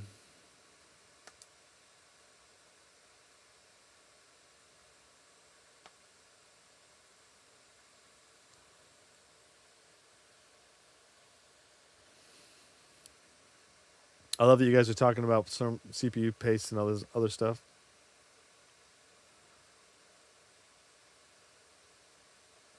It's good. I'm glad. I'm glad to have you know, enthusiasts talking in the chat. It's really cool. And I really love it when you guys help each other out. It's like brings a really good community vibe to the chat and to Gizmo Slip Tech, which I really appreciate that. So thank you guys so much for helping each other out.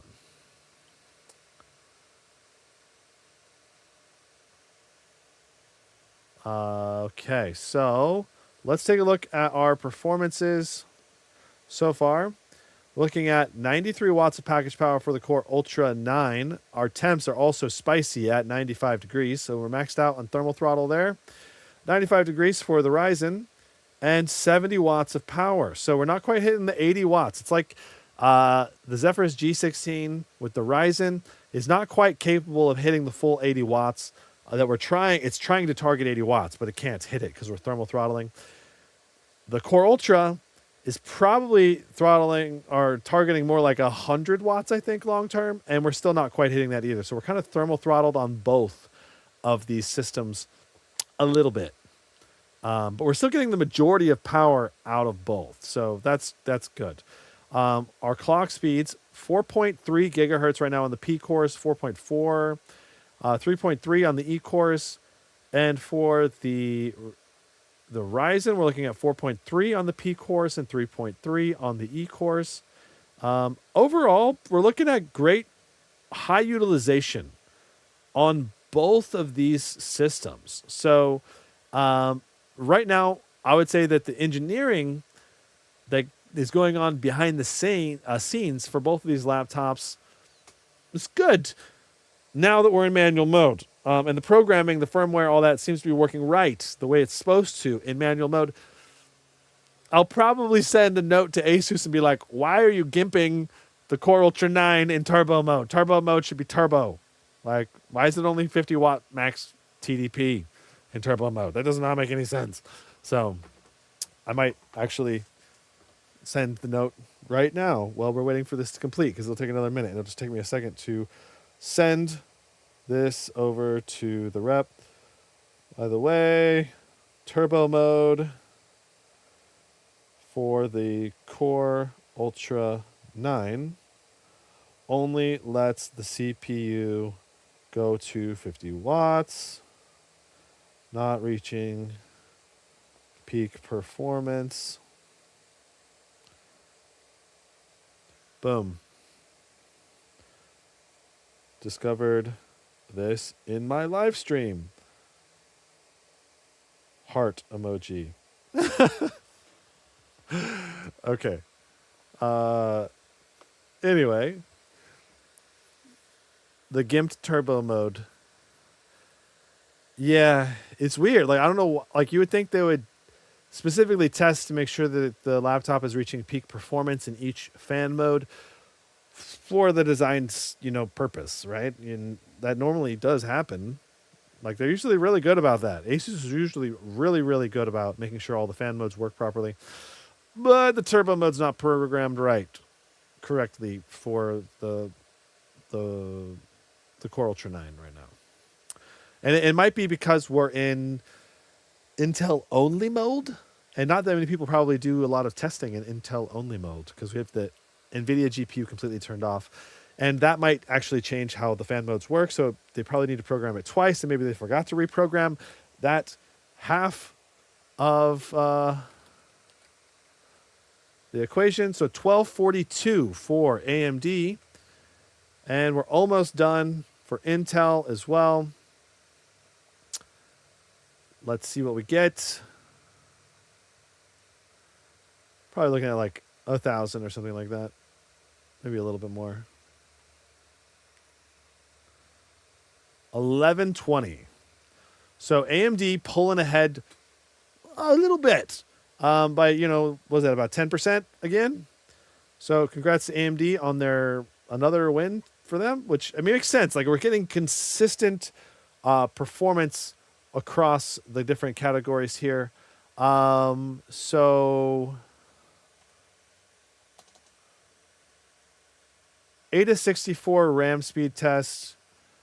Let's run it. I don't know. Did I install Ada on both of these? I can't remember. I did. Okay, good. And I may have Did I already do the test? Let's see if I already did the test.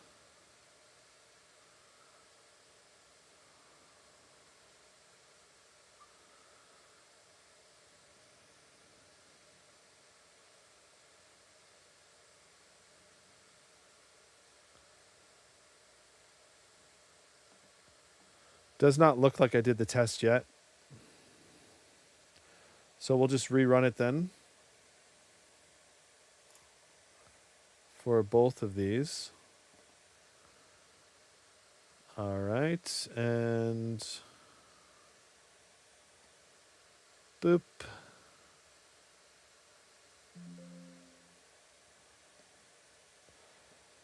Boop. Badoop. Badoop.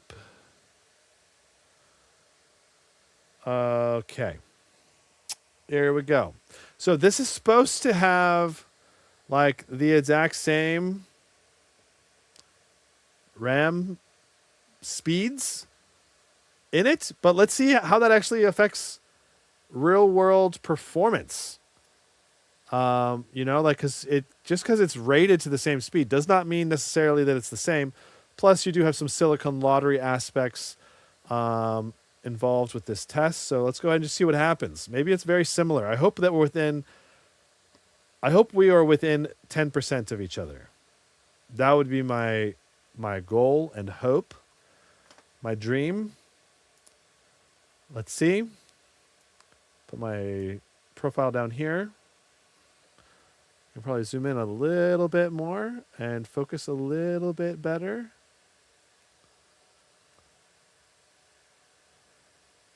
There we go. Okay, so you can see that we're dealing with quad channel LPDDR5 3748 SD RAM.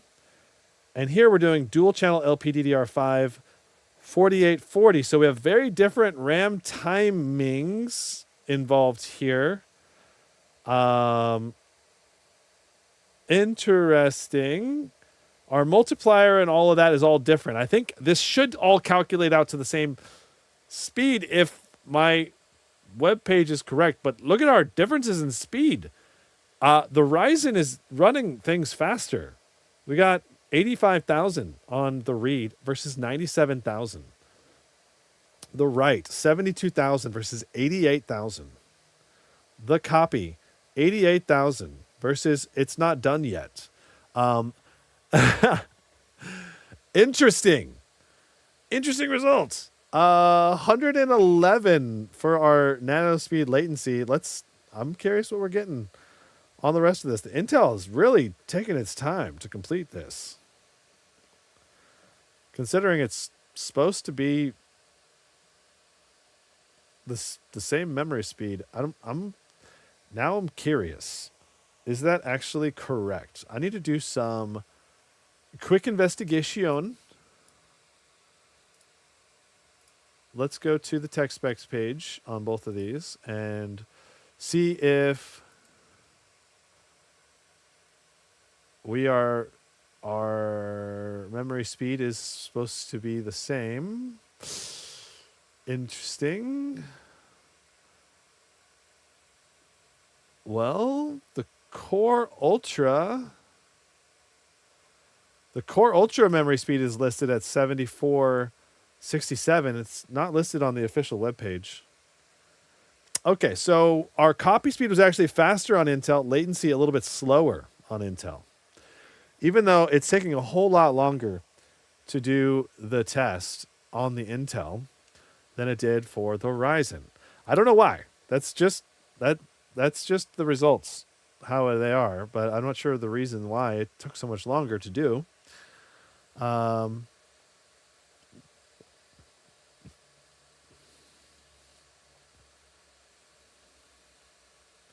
Dinar says, you gotta love the Legion. Custom mode gives you everything it's got. I agree. It's really nice. I love the Legion custom mode. 190 watts peak and 140 watts continuous with the undervolt.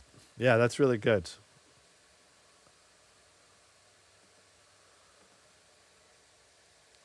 Okay, so just taking a look at the numbers so far, I'm going to call this a win for Ryzen, because, I mean, we're looking at pretty significant numbers in favor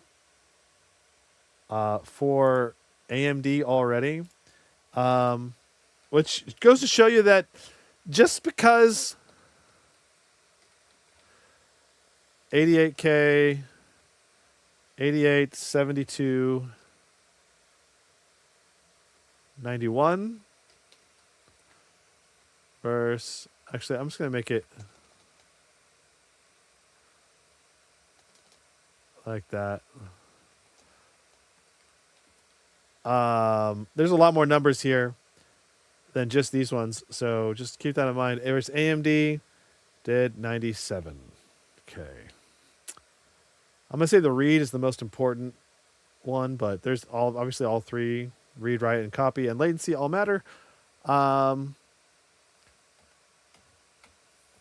I'm going to say that the read is the most important one. Okay, so we're about to be moving into our Baldur's Gate 3 game test. So we'll get to see what the integrated GPUs do for the Intel Arc graphics versus the Radeon 890M. Dun, dun, dun. Wow, this is taking forever on the Intel Core Ultra 9. Okay, so just taking a look at some of the other numbers now. The L1 cache. Wow, much faster on the Ryzen. Much faster for the read, write, and the copy, and the latency. The L1 cache, huge win over here on the Ryzen. L2 cache. Oh my goodness, it's more than double. Double. Triple. It's double and triple on the Ryzen for the L2 cache. For the L3 cache, still faster for the Ryzen, not as big of a gap. Okay, 3 times faster for the L3 cache. And yeah, I mean, our test speed's kind of... We completed the test so much faster on the Ryzen here. So I guess it's probably legit. I don't know. Interesting. In terms of memory speed, the Ryzen obviously is in the lead. So we're going to go ahead and move on to our game testing with the Radeon versus the Intel. From a CPU performance perspective, AMD, clear winner, but if Intel is cheaper, the performance per dollar might be better with Intel, especially for just video editing. Especially because the video editing with Intel QuickSync is still better on Intel. So we're going to be loading into Baldur's Gate 3 next. And so there's the final results for Intel. Very interesting. But ultimately, not a... I would say the RAM speeds, they do impact performance for certain games and titles. It's not that common, but just a lot of little things, like how responsive your system is, like little minor things, especially when you're doing lots of different applications. That's where you're going to notice the difference, especially. All right. So we're going to go ahead and go to offline mode. Baldur's Gate 3 launching. And we can go ahead and zoom out again. So let's go ahead and review our results so far, given our CPU tests are done. And we're moving into the game tests. We've redone the CPU tests. All right, so Ryzen, 10% faster for browsing. Geekbench, AMD's 20% and 7% faster, respectively, for single and multi. Geekbench GPU, AMD, big time lead, 42,000 versus 27,000. For HandBrake raw render speed, Intel just took a little bit longer. AMD was a little bit quicker, about maybe 10% quicker there.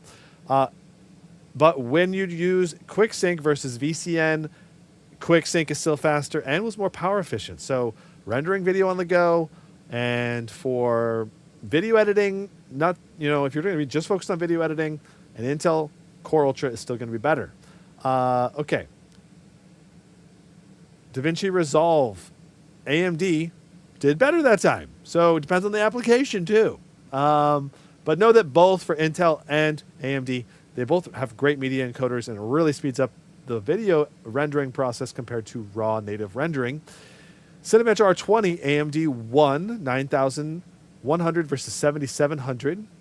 Cinebench R23, AMD won 22,700 versus 20,000. Cinebench R24, AMD won by about 120, so about 10% again. So multi-core rendering, we're looking at about 10 to 13% improvement for across the Cinebench lineup. 8 to 64 RAM speed, we're also looking at it's about 12, 13% speed improvement for the RAM speed. But that did not include all the L1, L2 caches. So, you know, when you're looking at all the different categories, CPU is definitely much faster on the AMD. It's noticeably faster. Whether it's worth $200 to $300 more, maybe. But I feel like the value, when you're talking about cost versus value you're getting as a user, it's pretty balanced in this scenario, just because the Ryzen chip costs more, and the nature of them charging more for it makes it so that it's not that big of a performance, like in terms of buying decisions. You want more performance, you pay a little bit more money. That's the summary for the Ryzen versus the Core Ultra. Now, if they're the same price, obviously go with the Ryzen in this scenario because it performs better, at least for all these CPU tests. Now let's check out the integrated graphics GPU tests. All right, so we've got Baldur's Gate loading up here on both systems. All right, so I'm going to do a little intro because we might post this as a separate video. What's up, and welcome to our GPU tests for Intel versus AMD. Intel Arc graphics versus AMD Radeon 890M. So we've got 5 games we'll be testing. Baldur's Gate 3, Counter-Strike 2, Cyberpunk 2077, God of War, and The Witcher 3. Should be a great set of games. We've got, we'll see. Intel Arc should be playable on a lot of these games, and the Radeon should also be very playable. I think the Radeon should perform better based on our Geekbench GPU score being 42,000 versus 27,000. Now, if you want to see all of these CPU benchmarks, you can check the full live stream as well.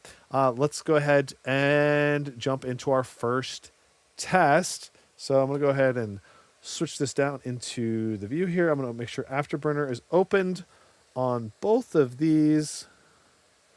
Good. And we'll want to show the graph. Good. Because I had to hide it earlier. Good.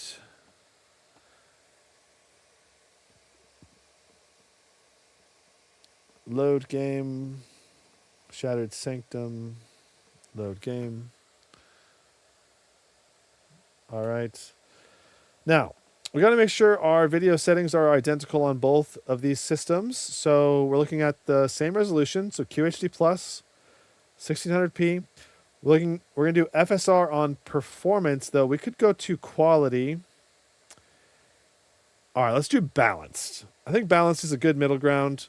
We're going to do low settings and FSR on balanced. Okay, so that's what we're at. We're on the low settings preset with balanced FSR. We're going to make sure that we're set up exactly the same over here on the left. And I'm going to have to adjust our overlay to be more left centered. So FSR on balanced. Good. No VSync. Everything's set to low. I think we're good to go there. All right. So let me go ahead and go to HW info. Let's go ahead and quit that. And let's go to here. We're going to go to 1,000. And let's go in here. We're going to need to take off this. There we go. Cool. All right, nice. And let's go ahead and go here. Oh, this needs to be 1,000, not 100. Maybe a little bit more, actually. Let's go 1200. Nice. Okay, now I got to reposition this. Very nice. Okay, so we've got our FPS counters on both. We're ready to go. We're going to go ahead and end turn. And we are doing the same test right now on both. So right now, the AMD GPU is doing 49 FPS on average, 26 for a 1% low, 34 now, 38 for Intel Arc, 30 for the 1% lows. 1% lows, though, do look better to my eye on the Ryzen. And you can see now it's actually a bigger difference for the 1% lows, 37 versus 25. That does make a big difference in terms of visuals. Staying above 30 FPS for your 1% low just keeps everything looking pretty buttery smooth. Versus if you're dropping into your 20s for your 1% low, now 13 for your 1% low, that's getting kind of choppy, okay? Like our 1% low staying at 35 is very, very good.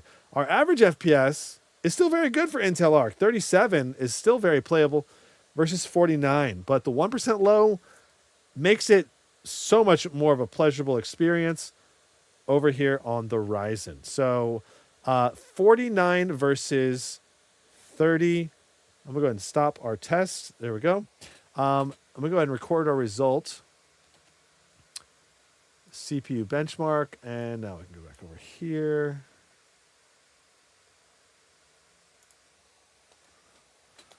Okay, so Intel did 3813 for a 1% low. AMD did 4935 for a 1% low. So AMD definitely performed a lot better in this game. Let's move on to our next game.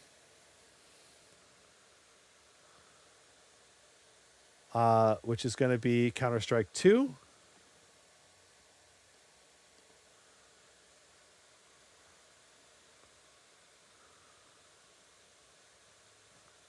You know, what's the test program for the games? I'm using MSI Afterburner to show the FPS. But in Counter-Strike here, we're not going to be able to do that. I have to use the in-game overlay just to show the FPS that we get overall. So we're going to do practice on both. Dust2, and I'm going to do CL_show FPS1.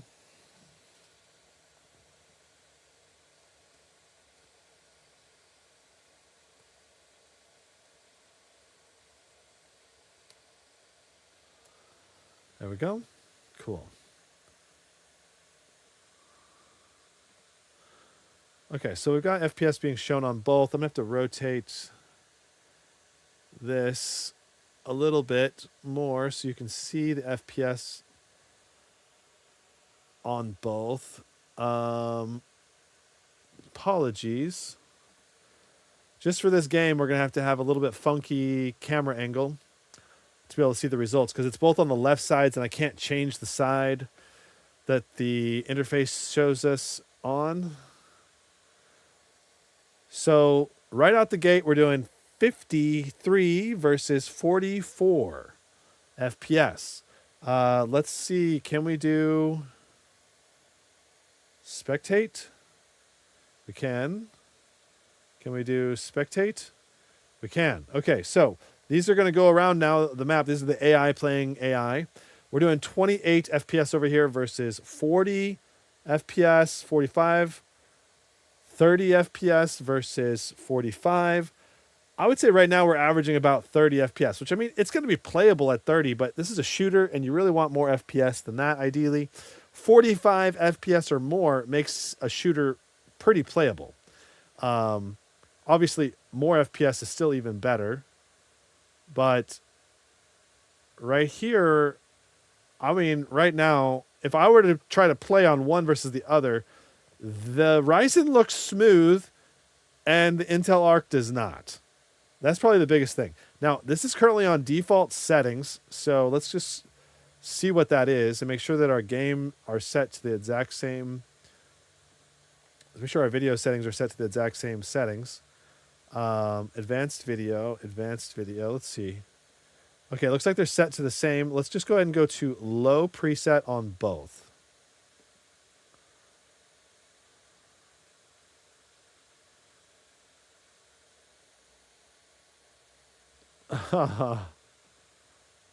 No Steam login. What are you talking about? It didn't like that I was doing that. So let's see. Interesting. Okay. I mean, I'm in offline mode on both of these right now. So, okay, we're on low settings. For both laptops, we're on low settings now. Okay, so practice, play, practice, play. Let us go in there again. I think it will. So low settings now instead of high settings. Let's see if we can get good FPS. Wow, 120 FPS. That is amazing.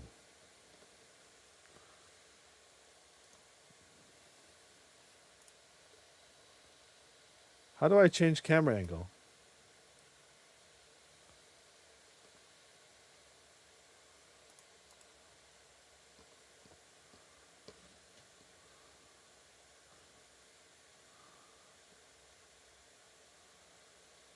There we go.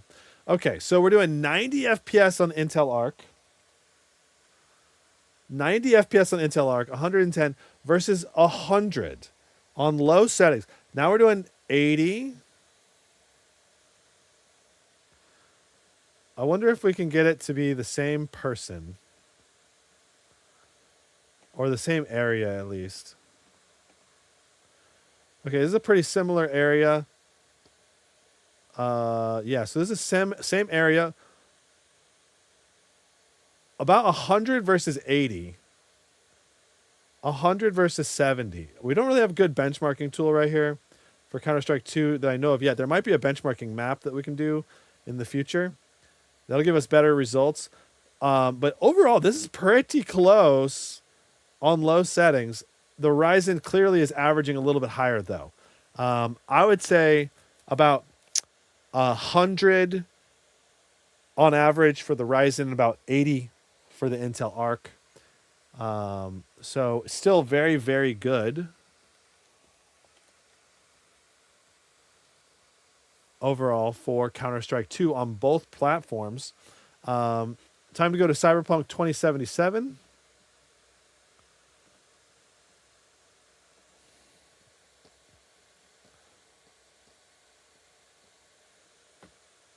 Here we go. So now we can go back to our standard camera view again. This is a lot better camera view. Apologize for the bad camera view.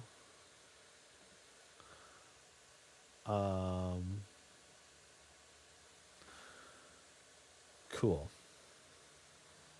All right. Cyberpunk 2077 with these integrated graphics.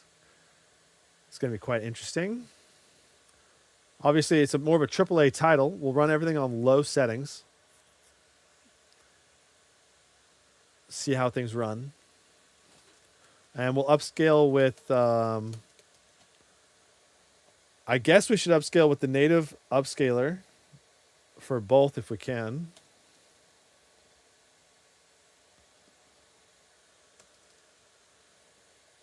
Because the Intel Xe graphics versus FSR graphics, though, we're going to do full screen for both computers. Graphics-wise, we're going to set it to low.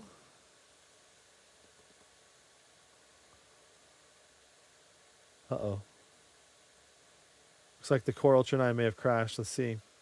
We're going to do balance. There we go. Okay, nice. We're going to do balanced on both here. Okay, so if I go to low, here we go. And then balanced. Boom. All right. That should be the same. In theory, that should be the same. Oh, you know what? AFSR 3 with FrameGen is going to be the best option for both of these.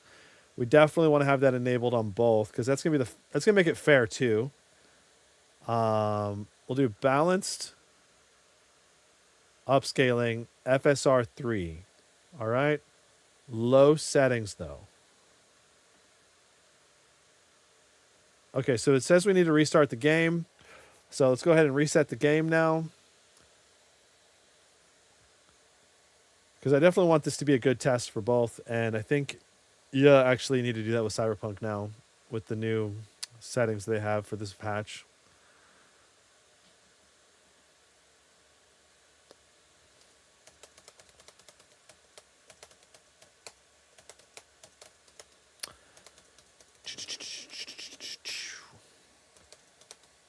Down to the last 3 tests for this live stream.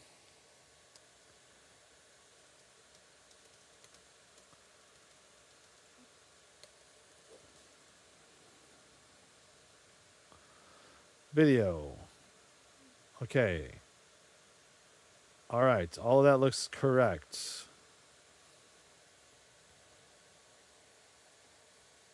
Let's go video. Correct. Balance. Frame. Okay. I think we're ready to go. Here we go. We're going to run the benchmark in 3, 2, 1. And I guess, I mean, we didn't change anything, so I don't know why it gave us that. Let's see which one loads faster. A little loading test here. Because we clicked it I clicked it at the exact same time. Intel seems to be making more progress on the bar. Okay. Ryzen's catching up. They're loaded in almost exactly the same time.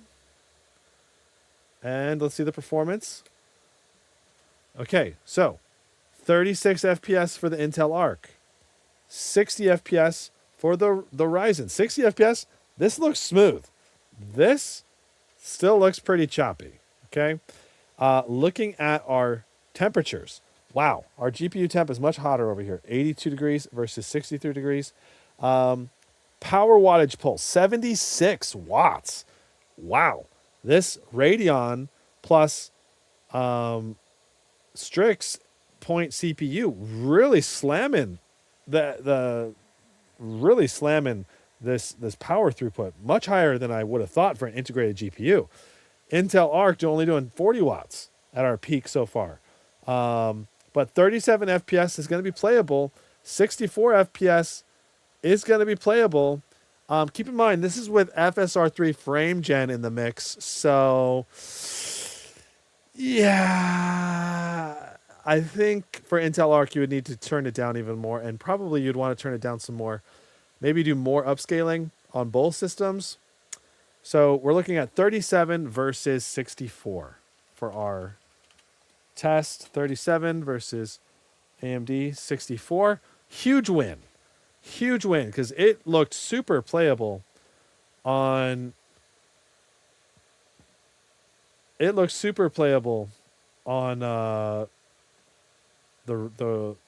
Ryzen and not so playable on the Intel Arc. I mean, it's technically playable, but it's like, this is not that good of an experience. Not enough FPS to really play good gameplay, have good gameplay. But on the Ryzen, it looks buttery smooth. So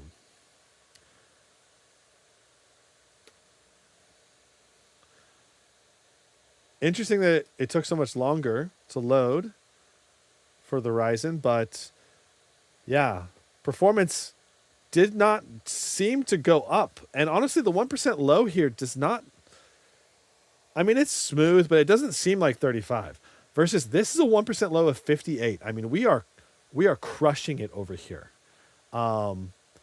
It is super good. Also, I should turn on the frame time graph for the Ryzen, but this looks, the Ryzen looks incredibly playable. Like, do you even need a dedicated GPU for entry-level gaming at all? Like, does this make the RTX 4050 obsolete? Maybe in some ways, but I mean, an RTX 4050 could put out way more FPS at higher settings than this. So not really. If you want to play on good settings, then a 4050 will obviously help a lot. So 40 FPS versus 71. So still a pretty similar ratio overall. Very impressive from the Radeon. Okay, so next we're doing God of War.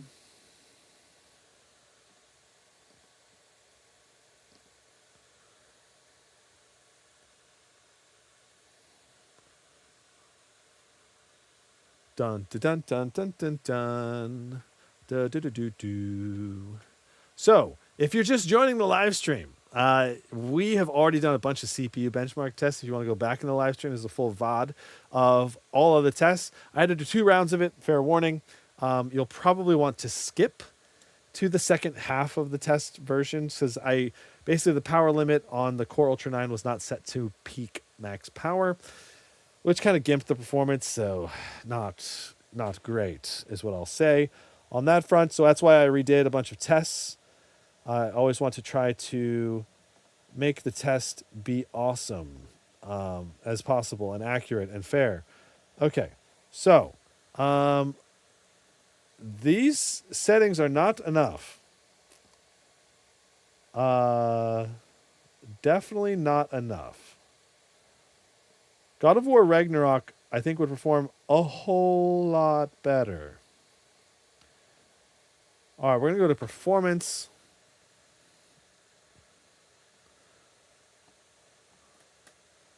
All right, nice. Graphics. We're going to go to low. Right now we're on ultra, that's why everything's kind of choppy feeling. Go to low. Nice. We'll hit continue. We'll hit continue. I'm hoping we get playable frames on both systems here, but it's looking pretty choppy on the Intel Arc still. All right, so just at the entry point here, 49 FPS with 47 for our 1% low. Look at our frame time graph. It's just so smooth. The 1% lows on this Radeon GPU are so good. There's like the throughput is just clean. The frames are coming out and the FPS is just phenomenal. Okay. By contrast, Intel Arc is sucking so bad. Only 13 FPS. Did we mess up some of the settings? I don't know. Let's see if I made up any settings. FSR, performance. Good. I think that's correct. Graphics. Low. Yeah. Yikes. Yeah, I don't think that this would be playable at all on the Intel Arc here. Oh, well, now it's 28, so maybe technically it's playable. But, I mean, not really, really playable, you know? Like, it's like only sort of pseudo-playable. Okay, so here we go. We're going to go running through. I'm going to reset our benchmark just now. And here we go. We're off to the races. 48 FPS for the Ryzen. Extremely impressive performance from the Radeon GPU. I mean, this is a huge reason why AMD is basically kicking Intel's butt. The integrated GPU gaming performance is competitive to entry-level gaming laptops from NVIDIA now. So 28, 26, yikes. It's not enough. I would not want to play God of War like this on the Intel Core Ultra 9. I could play God of War like this, 49, 39. This feels responsive. This feels smooth. I could aim. I could smash. I could kick butt. But this is, you know, it's just not responsive enough. Technically, I could play, especially if I used a controller, I could probably play at 28 FPS.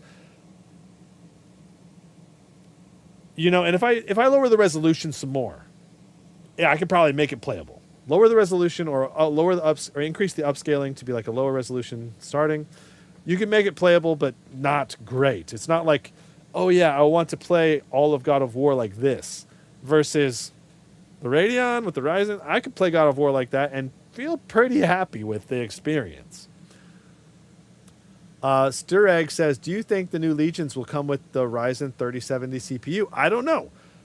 I'm curious to see if the new laptops take advantage of the new, like really focus in on, okay, so I gotta put this in here. Intel was 2826 versus AMD was it 4847, I think. All right, Witcher 3 is next. Let's go to video options, graphics, low, display, maximum resolution, cool options, video, graphics. We want to do upscaling of some kind.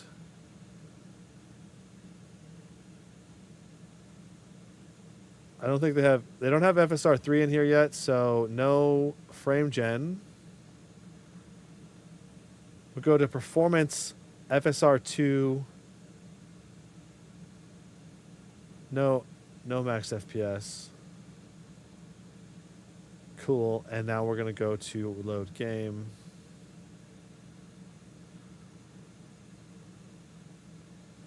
There it is. All right, checking our options for the Core Ultra now. Graphics, low. FSR 2 on balance. That is correct, actually. Unlimited. Okay, this is good. Okay. So some of the settings were set already correct for this one for some reason. All right, we're loading in.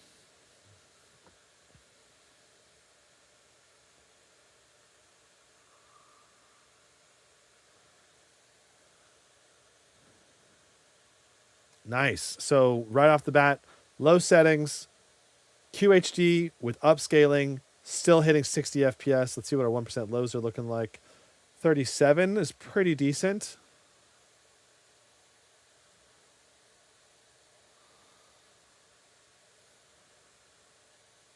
All right, so we're almost exactly the same scenario now. 46 FPS, 43 for a 1% low, 59, 52. Now we're going to actually start moving around, and this is where things are going to get dicier, probably for both. 1% lows are probably going to get tank a little bit, I imagine. All right. You know, I can up. It's weird.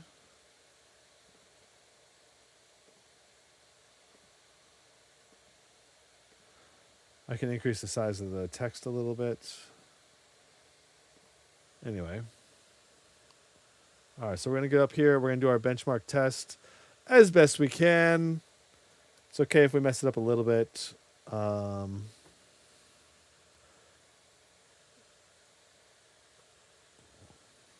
right. Here we go. So we're looking at 51 versus 38. 1% low is 44 versus 35. Pretty significant difference here. I'm going to have to do one and then the other. Oh, wow. Okay, we managed to make the jump on both of them just barely. I'm impressed with myself. I barely caught I got the ledge with the space bar, and I managed to make the landing, so hurrah, hurrah. Good for the test. I don't feel like I have to redo it, though I don't think I probably would. Interesting, we've got these little frame time blips over here on the Ryzen. We don't have any frame time blips on the Intel. You know, overall FPS average is good on both. Good enough to where I can enjoy the game on both. 45, 37, 58, 38. So 1% low is looking about the same on both scenarios here. Clarity looks good on both. Very interesting. Good enough to play on both, but I would say the Ryzen obviously wins. A little bit higher FPS average. So we're looking at 5838 versus Intel 4437. Okay. So there's our tests for today. That's all of them. And now I'm going to do a little summary of everything for those of you that are just tuning in.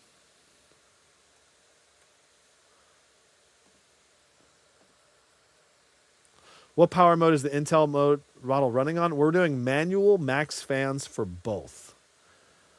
So both of them can really crank it. And I'm about to put us into performance mode on both so they can be quiet. Yeah, so we're in performance mode now on both. So the fans should be quieting down quite a bit. Okay, so I'm going to pick these guys up.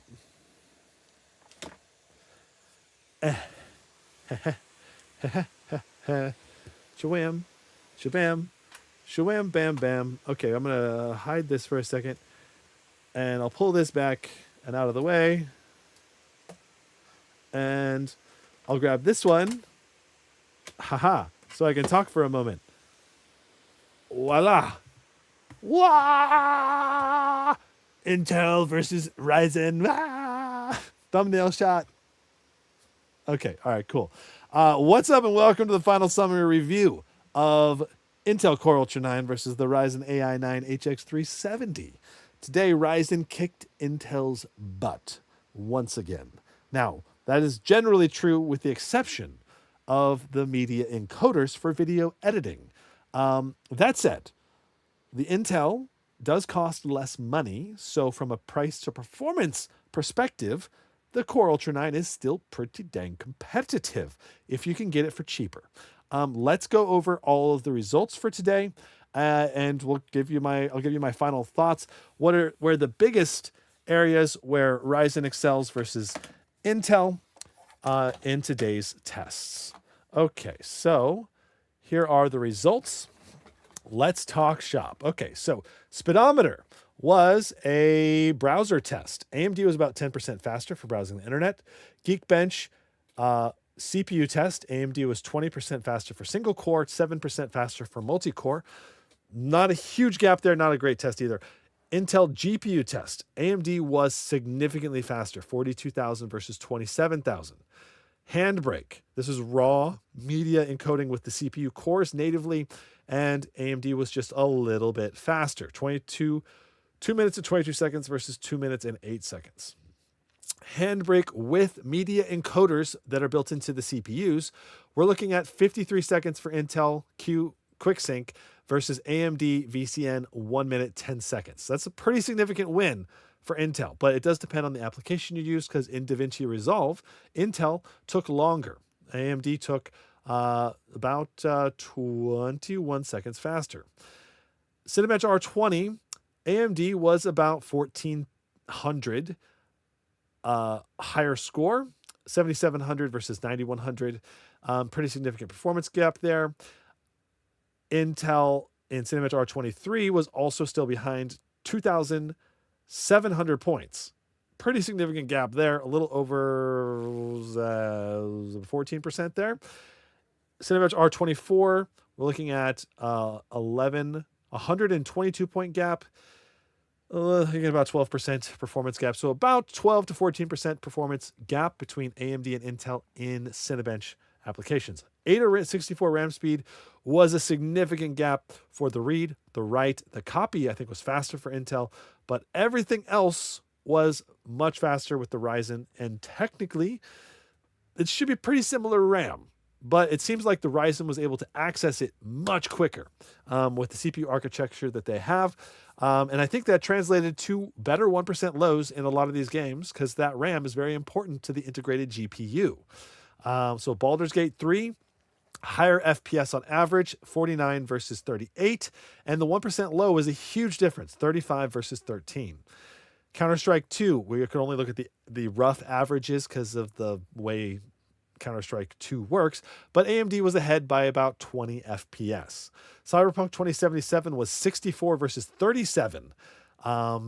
Basically, Cyberpunk 2077 did not seem that playable with the Intel Arc graphics, where with the AMD Radeon 890M, it felt pretty buttery smooth.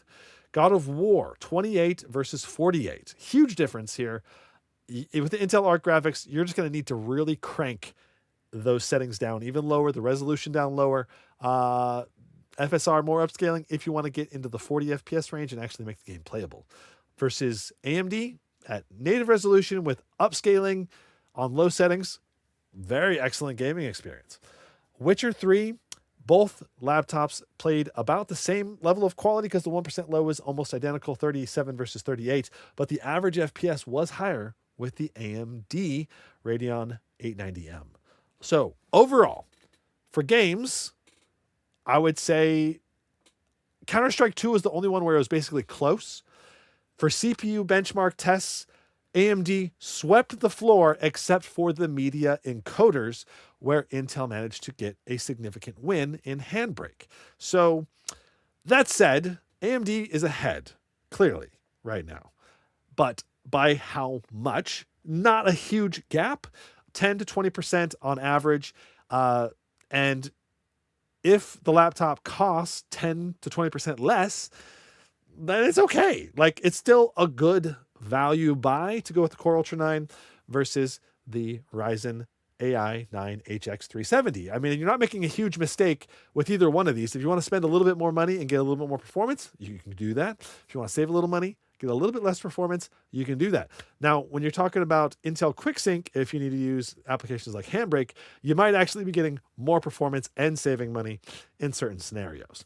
Now, of course, both of these laptops do come equipped with the NVIDIA RTX graphics cards, so really the gaming performance over here is kind of not relevant unless you're going to game on battery life, like on the go, on an airplane or something like that. Then it becomes very relevant. You could easily set this laptop up in front of you on an airplane and play games with a controller for an extended period of time, like your whole flight, if you have a good power plug at the airline. Like international airlines usually have little power plugs you can plug in. So just an example of gaming on the go is possible with some of these, with especially the Ryzen, the Radeon 890M.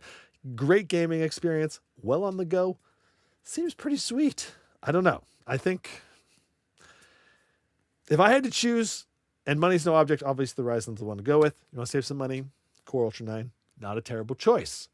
There's my CPU comparison between the Zephyrus G16 with the different CPU models. Both are viable choices, but if you got to pick one, the Ryzen is clearly the better performer. Thanks so much for watching. We'll see you guys in the next live stream. Brandon out. Huzzah. All right. And don't forget to like, subscribe for more content. Bye-bye. All right, I'll see you guys soon. I've got a ton of content coming up at CES. I already have my tickets and hotel reserved for CES. And I'm super psyched to check out the new NVIDIA GPUs and new CPUs and new laptop models. I'm hoping there's going to be some good new stuff this year. I think there will be. So see you guys soon. Brandon out.